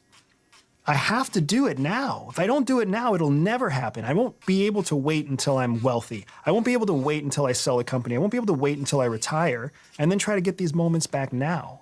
So what can I do? I ask myself every day, what can I do right now to maximize the joy that I get right now? Because it's not just my joy that's happening, it's also the joy that I'm giving to the people who want my time and space, my wife, my kids, my peers, my clients. What can I do to bring joy to myself will bring joy to others. Why does that matter so much, Joe? I can see it in your face. My life is filled with people who failed to figure that out. My life is filled with a mother who kept waiting to do the things that she wanted to do, and now she still doesn't get to do it. And grandparents who retired poor, and family members who retired poor, and people who died early, and people who got hurt and can't walk. And you know, I called your mother. We spoke to your mother. Did you call my mom? Yeah, and when I asked her this question, I said to your mother, I said, what's your relationship like with Andy? And she burst into tears. Did she really? She went on to say how proud she was of you, but it was telling that she burst into tears when she was asked that particular question. That's awesome. I'm glad that you called her. I talk to Jihi about this often because I never had a relationship with my father. And my relationship with my stepfather was very bad. I go into some of that in the book as well.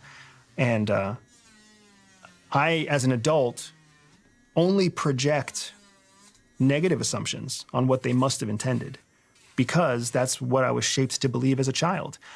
I can't confidently project positive expectations on them because as a child, I never believed they were doing anything positively.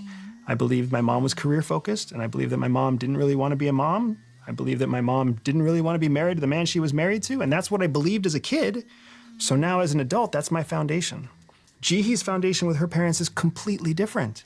Like, it's incredible now because, like, the disparity between my negative thoughts of my youth and Jihi's positive memories from her youth are starkly contrasted, and that's why I want to give my children something like what my wife had. And what's your answer to that, Jihi, in terms of what you want next? So when I was younger, I was brought up with this idea of a destination. So I did everything I was supposed to do. Got good grades in school, went to college, went to grad school, got a career with the federal government. It was really good. And then we left CIA. Jesus Christ. And I was like, but I had made it. Like I rode that train, I did everything I was supposed to do, and I made it. So what are we doing now? And it was a really hard transition for me. But now that, you know, we have the kids and we have our business, you know, and I've gone through a lot of therapy, you know, I realized that Andy has been right all along. It really is. You never know what the next moment is going to bring. And so you have to enjoy every moment that you have right now. You know, don't put off that trip until next year. Do it as soon as you can. Don't, you know, like those dishes don't need to get washed right now. If your kid wants to read a book with you, like you can just put that off for a little bit. So it's taken me a long time, but Andy and I are now aligned on the, like, live every moment with as much joy as you can. Because, and to my other point, like you never know when shit's gonna hit the fan. So enjoy it now because you never know when you might have to, you know, flee your house. I love how, like, the intelligence, one of the best intelligence officers, you know, that we know of that are in the media are basically like, yeah, live your life to the fullest because we might all die tomorrow. Because it catches fire, or flee the country because a war breaks out, or, you know. Getting arrested in a foreign country. Yeah, getting arrested in a foreign country. And I'm a big believer of seeing the writing on the wall. I don't think that, you know, my advice to people is don't be complacent. Just like Andy said, you know, don't be complacent in your business, but don't be complacent in your life either. Like before World War II kicked off, there was tons of writing on the wall of what was coming. And people just kept thinking to themselves, that can't happen here. It can't get that bad, can it? Are you trying to tell me something? So the writing on the wall for Americans is that we are transitioning into something new. We will never go back to what we were. And so you either need to be a part of creating the new America, or you need to start thinking about where else you're going to go. Because the America we knew before no longer exists, and it will never come back. This is new America now. So you either take part in it or you leave. Okay, so what is old America under your definition? So old America, you know, and I'm not that old. So, you know, old America in my lifetime has been a series of, you know, the government appearing to work together, you know, the appearing to do things, you know, to improve the lives of people, but also, I think, becoming complacent over time. Like the last several terms, we've had a strong executive that has slowly become stronger, which I don't think is the way that we should be going, but that's what's happened. And a Congress who is constantly in deadlock, so nothing is happening. And so we continue, like, I mean, the immigration problem. Why is the immigration problem a problem? This could have been fixed decades ago, honestly. Like, decide what you want for immigration. Decide what you want your policy to be, right? And the policy, clearly, I think most people agree, isn't open doors. So if it's not open doors, what do you want? And then make that policy happen. So, you know, I think we've had a history now of an executive getting stronger. For some reason, the American people want a strong man. So when you say the executive, you mean the president? The president, yeah. The president's getting more power to do things? Yes. For a period of time, it was because Congress didn't want to make their own decision, so they pushed the power to the president. And then, in probably the last 16 years, we've seen the president take more power, execute more executive orders. So whether you like it or not, we're in a period now where there's a strong executive. When anybody gets power, it's very unlikely they're going to let it go. So do you think Trump's not going to go anywhere? I think the executive, Trump is the current executive, whoever the next executive and the executive after that, they will continue to retain their executive powers.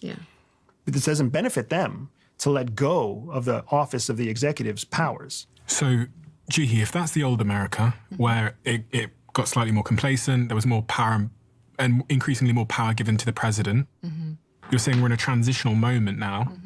What does that new America look like on the end of that transition, in your view? So I don't think we have a good idea of what it's going to look like. I think the current administration is taking a lot of risks that I find interesting. Interesting is a very neutered word. What is the real word? I mean, interesting is the real word, because I think that he's taking a lot of risks that really break down how things have been for a long time. So, you know, getting rid of, pulling money from Medicaid and Medicare, getting rid of USAID, you know, transitioning from soft power to hard power. Hard power being dropping bombs on Iran. Yes. Okay. So we're giving more money to military and we're taking money away from, you know, aid, basically. So we're making that shift. We're making, you know, various economic shifts, immigration shifts. And I think there's a lot of unnecessary panic about all of it, because whether I agree with his methods or not, I think that we just have to wait for things to settle out. And if something doesn't work, you know, I think he's the type of guy that's going to take another risk and see if he can fix it. Or that if it doesn't work by the time the next administration comes in, they'll have to do something with it. You know, like nothing stops, everything keeps going. So, you know, I don't know that America is heading for a future that I want to be a part of. I think that's a true statement. But I think there's a lot of Americans out there who this is the path that they want to take. What is your perspective on everything Jihi just said? The transition that's happening right now is a transition where the American people have to decide how much they want to get involved and how much they want to let other people just do it for them. And Donald Trump is I'll do it for you kind of guy. And Joe Biden was also an I'll do it for you kind of guy. And Obama was an I'll do it for you kind of guy. And we are electing people who will do it for us. Do what for us? Whatever nasty thing we don't want to deal with. Budgeting, currencies, hard work, foreign trade, foreign relations, wars. It actually makes a lot of sense because we sort of are the generation that, like technology. No, we want to be able. Shit. Technology sort of made us lazy, I feel. So we just want instantaneous fixes and instantaneous rewards to whatever's going on. And that kind of tends to be also the way that we tend to make our votes. So if a guy shows up and he's like, I'll fix it on day 1, 7 days to end the war in Ukraine. We cling to it because that's what we want, but that's not what we can get. Like, modern world doesn't have simple solutions, and we don't want to spend the effort or the time to think of solutions that will last, not short-term solutions that will result with much bigger, worse problems 5 years down the line. That's the problem, I think. To just talk about it without having any blood on our hands. So we push that responsibility to our government, when in fact, our founding fathers were the opposite. Our founding fathers were, hey, the blood is on all of your hands. You tell us what you want us to do. Do you want a revolution? Then let's go fight a revolution together. Do you want to build a new government? Then we'll build a new government together. That's how our country was supposed to be formed. So when Jihi says that we're in a transition and she doesn't know where it's going, she is accurate. We don't know what the future holds, except we know the future holds more pain, for sure. Because we will either come out of this through a painful transition that makes us better, or we will come out of this through a less painful transition that leaves us in a position that none of us want to be in. And then we're going to have to put in more pain to fix it all again. And how do you think the transition levels out? Where do you think we end up, if you had to guess? I think that we have a solid 60-40 right now. I think there's a 60% chance that we don't like where the transition ends, and then we spend 15 to 25 years fixing it again. Fixing our economy, fixing our superpower status, fixing our foreign relations, fixing our trust of our own government. I think there's a 40% chance that the decisive action Donald Trump is taking right now is adopted wide scale, and we actually stimulate our economy, get people back on the same page, and move forward in a way that keeps us one step ahead of the threats that we see from China, the disaster that we see continuing to unfold in the Middle East, the precipice that we have come up against in terms of geopolitics. There's a chance that we come out of that, but I think the dominant chance is that we don't. And I would say that that's not just my opinion. That's the opinion of economists, that's the opinion of foreign relation experts. There are multiple people out there who are all saying that our budgetary decisions, our foreign policy decisions, our military infrastructure decisions, our economic decisions are risky. Risky means there's a chance they'll work, but it's a low probability chance, not a high probability chance. In such a scenario, then the economy would be hurt, and then there'd be more wars, presumably, because if the society becomes more individualistic and focused on themselves and nationalistic, then they become more of an island. People get more paranoid. They start building. I know Trump says he's building he's calling it the Golden Dome over the United States so that he can fire any rockets out of the air if anyone attacks. And then you kind of have to unravel that and try and go the other way, potentially. Is that kind of what you're saying? I try to do as much reading as I can. I'm sure you're the same way. And one of my gifts to myself is when I read fiction. And I'm reading a book called The Left Hand of Darkness by a sci-fi legend named Ursula Le Guin. And it's a book from the 70s. And I'm reading this book, and in it she has this quote where she talks about nationalism inside the world of the science fiction planet that she's on, right? And the quote is something like, nationalism is not a product of pride, it's a product of fear. Mm-hmm. People aren't nationalistic because they're proud of what they have. Yeah. They're nationalistic because they're afraid that something might take away what they have. And anytime you are driven by fear, you don't have the chance for true happiness. And what I found in that passage from the sci-fi book was really very insightful to what I see happening across the United States. We're all nationalistic, left and right. gay and straight, whether you are old or young, we're all nationalistic. We all love our country. Yeah. But the things that's driving so much of our nationalism is this fear of the other side. Not a fear of the collapse of our society, not the fear of some rising power across the ocean, but for some reason we're more afraid of our neighbor than we are afraid of the real threats that are out there. Because at the end of the day, California and... Like, this is kind of my point all along. Like, I feel like all these techniques used by the far right today about, like, fear-mongering against immigrants, against trans people, against gay people, against whatever, races, I don't know, in Ireland there's a lot of racists against Indian people, which is so crazy. I think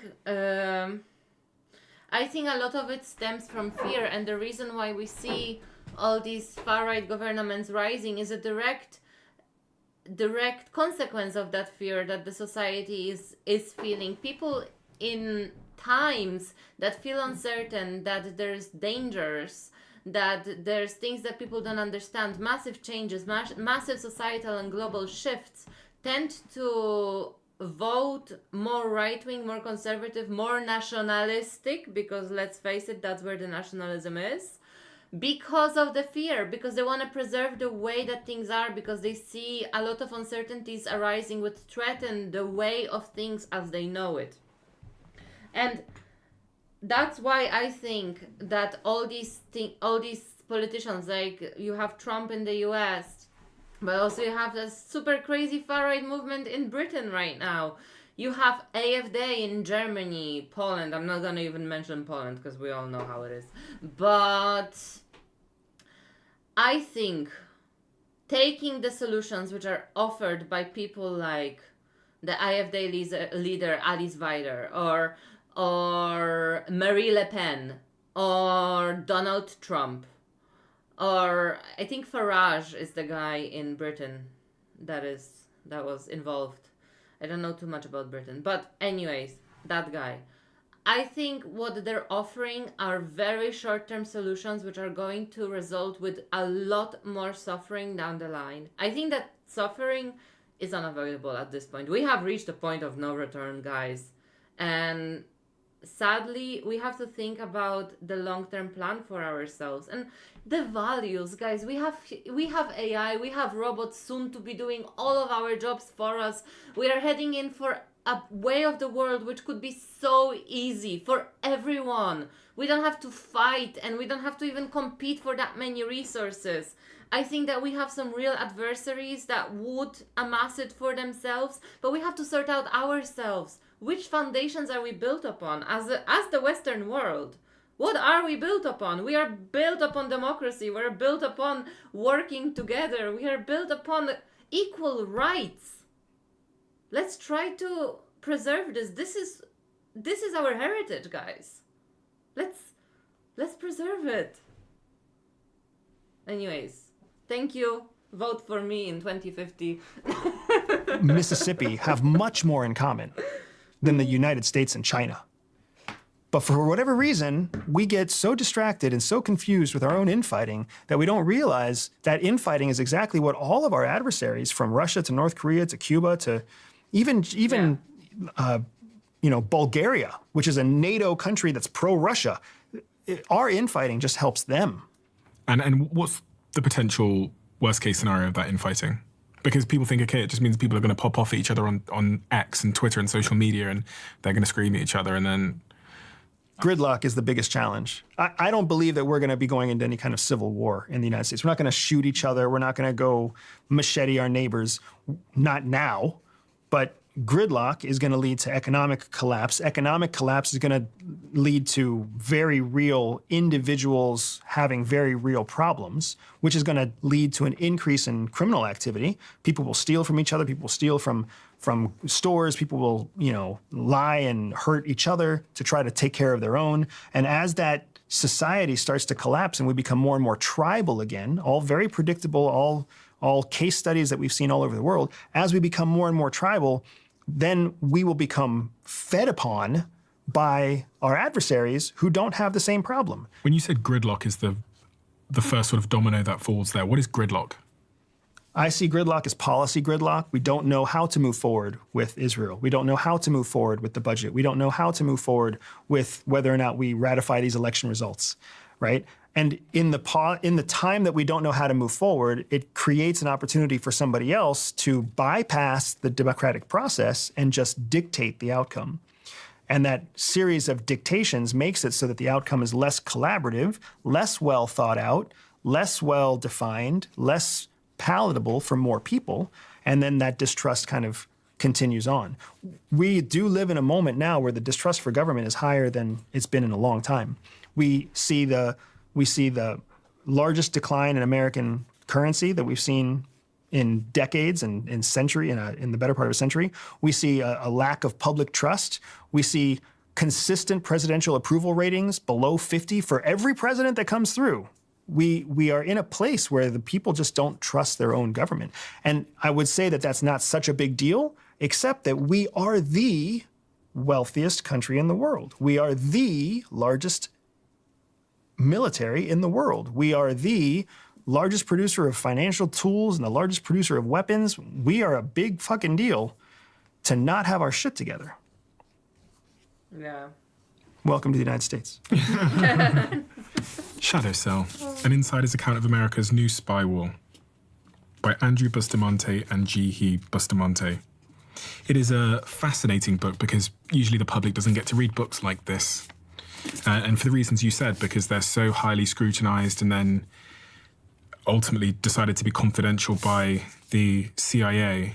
But this one managed to get through. So I highly recommend everybody reads it. We've touched on some of the surface level elements of this, but if you want the details of what happened, then this is a good book to read. But it also just gives you a window into a world that most of us live in ignorance to because we don't realize these things happen. It's actually from doing this podcast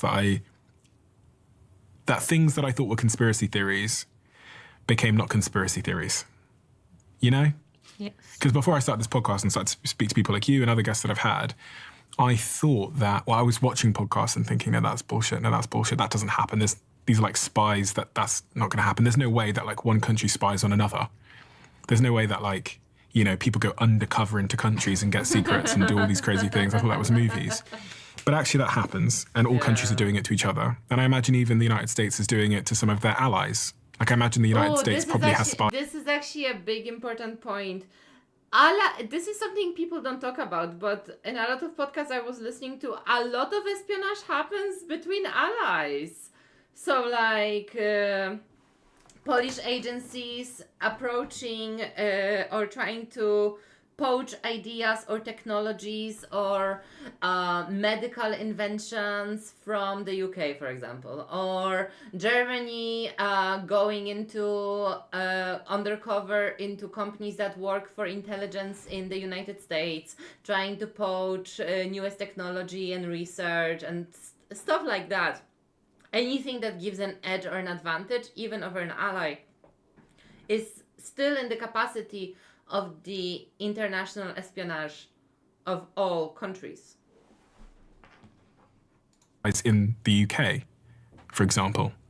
The United States doesn't claim to spy on the Five Eyes countries, and the Five Eyes have all claimed not to spy on each other. Yeah. But that's just a claim. Yeah. We have a closing tradition on this podcast where the last guest leaves a question for the next guest, not knowing who they're leaving it for. And the question left for both of you to answer individually is, how did a mistake you made shift the trajectory of your life in a way you could not have predicted? I would say that the mistake I made that truly shifted the trajectory of my life was staying with my ex-boyfriend for so long, because we'd been together a year, and I knew it.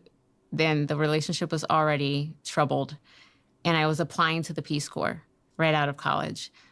But I also knew that if I joined the Peace Corps and I went overseas, the relationship wouldn't survive. And for some reason, I chose the relationship over Peace Corps. And because I chose the relationship over the Peace Corps, I ended up going to grad school so I could stay with him.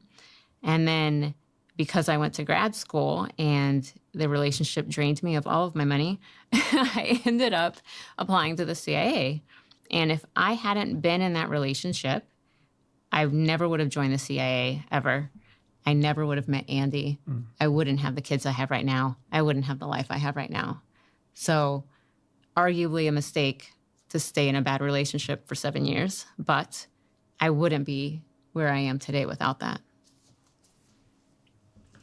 It's hard for me to answer the question because I keep finding myself coming to the same conclusion that Jihi came to, that all of the mistakes that I think about making all led to a sequence of events that brings me to where I am now.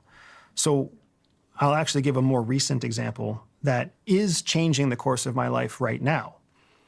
In 2023, I hired the first executive into my company, the first kind of equal executive to me as a CEO. And I hired that person because they came well recommended. I hired that person because they had a long track record of success. I hired that person because they seemed to understand a lot of things about business that I didn't understand, and it was time for me to scale. And it was an important thing for me as a CEO to lead the charge by hiring the right people. And then in the following 16 months, that person lost the company individually $500,000 and then put us into debt almost another $215,000. So a giant $730-ish thousand mistake in one 16-month period of time. And throughout that whole time, I saw the mistakes. I saw the errors. And I kept convincing myself not to take action. I kept thinking, this is just what scaling must look like. This person must know what they're doing. Like, you have to spend money to make money. We have to prepare for the future. Like, I kept rationalizing every step. Oh, this was just a misunderstanding. Oh, this was something that will pay off 6 months from now. And then, that 16 months kind of ended in March of this year. And I'm staring at a healthy company that has $0 in its checking account that's carrying hundreds of thousands of dollars in debt. And I realized I can't let somebody else try to do this because nobody cares as much as I do. I'm the owner. I'm the CEO. The company was built because of my passion for the lessons and my passion for the people that we serve. We're co-owners of the company together. Jihi believes in me and she trusts me, and I can't violate that trust by continuing to think that somebody else can do it better. So I removed that person from their position. I radically changed the company. And within 3 months, we are back into a profitable statement. We are months away from being able to pay off all the debt that we had gathered. We'll never get back the money that we lost in all the failed investments, but we are on a trajectory to go in a completely different direction because I took hold of my company and made it my company again. Instead of thinking that I wasn't qualified or wasn't capable or wasn't good enough to be the CEO that built the company, why wouldn't I be good enough to be the CEO that grows the company? I think a lot of young founders can relate to that. I hear that story so often. I hear that story all the time. I've heard it for many, many years of the founder that starts a business and then basically gets like gaslighted by, oh, this person's an executive, they've done it for 26 years, so they must know what they're doing. I'll give them a massive salary, I'll give them control. And then they make a set of decisions, which because you've not walked that path before, you're unable to have high conviction as to whether those decisions are good. But because they are so expensive and their decisions are so expensive, you kind of have to go with it. And then eventually you realize at some point that just because someone has worked in some interesting places or had some previous interesting job titles doesn't equip them for this challenge. And especially when it's a small bit, this is actually the paradox of it as well. Like, the mentality of success in like big scale businesses is not the mentality of success in like a high growth startup, where you're like penny pinching. Yeah. Thank you so much. Super enjoyable hearing the story. It was actually much more captivating reading your book than I assumed it would be. And I think that's because of the level of detail you go into in the book, which you just wouldn't have come across before. So I really recommend everybody goes and read it. And thank you again for coming back here. And it's wonderful to meet you, Jihi, because I've heard about you before, but putting a face to the name is always useful. So thank you so much for being here, and continue doing what you're doing, because you're opening our eyes to a world that we would otherwise not be able to see. So thank you both. Thank you, sir. Thank you. Okay, we finished. I just wanted to say, I thought he was gonna mention something that he hasn't mentioned. I think I mistook this podcast for a different podcast. But I'm just gonna say it as like a final piece of information, because something I heard from a lot of journalists, podcasts that have worked in Russia before, is for example Arleta, when she was working there, just random little things like, hey, you meet the same person in different events, but also like when you're at your hotel and random people knocking in the middle of the night, random phone calls asking you things, like doing surveys, you know, and everything happens so nice. Or like random person, she said once she was there when things were like heating up, I think politically already, and someone knocked in the middle of the night and said that they have to go in to her hotel room and change the fridge inside. And she didn't end up letting the person into her apartment or into her hotel room to change the fridge because she was too freaked out. She was like, he's not there to change the fridge. Like, sorry, come back in the morning. You know, but little things like this. Or someone knocking on the door is like, hey, is Maria home? You know? Like, those kind of little situations, which kind of reminded me a little bit... It wasn't the story I was thinking of, but it's kind of similar the way that this guy was followed in Falcon, the country that he was at. Just like this very basic kind of movie-esque sort of level of espionage. But that's all we have time for. I really have to run because Nefito needs to get picked up from his work. So I will do my top coat of my nails when I come back. I can show them to you guys on Friday. Friday we do more streaming, probably WoW lore or Cyberpunk. One of them is gonna come. But yeah, thank you guys so much. I know I've been doing Polish content lately, but I'm doing also English content. I'm bilingual, so my channel is bilingual. But yeah, another thing, City Skylines. Honestly, I already want to bring it back, but City Skylines doesn't want to be played. I tried to turn it on, the game doesn't want to even turn on for me anymore. I deinstalled it, reinstalled it, deleted the app data folder, did so much. The game just doesn't turn on. So I'm gonna try to fix it, but I don't have a timeline on when we can continue on with the series. Sorry, guys. I'm a bit disappointed. Honestly, I'm disappointed to a point I'm considering to stop playing City Skylines and switch maybe to something like Planet Coaster. It's another game I tried out before and it was kind of cool, but I had a bigger want to play City Skylines. Now I can't, so maybe I'll just play Planet Coaster. I don't know. We'll see.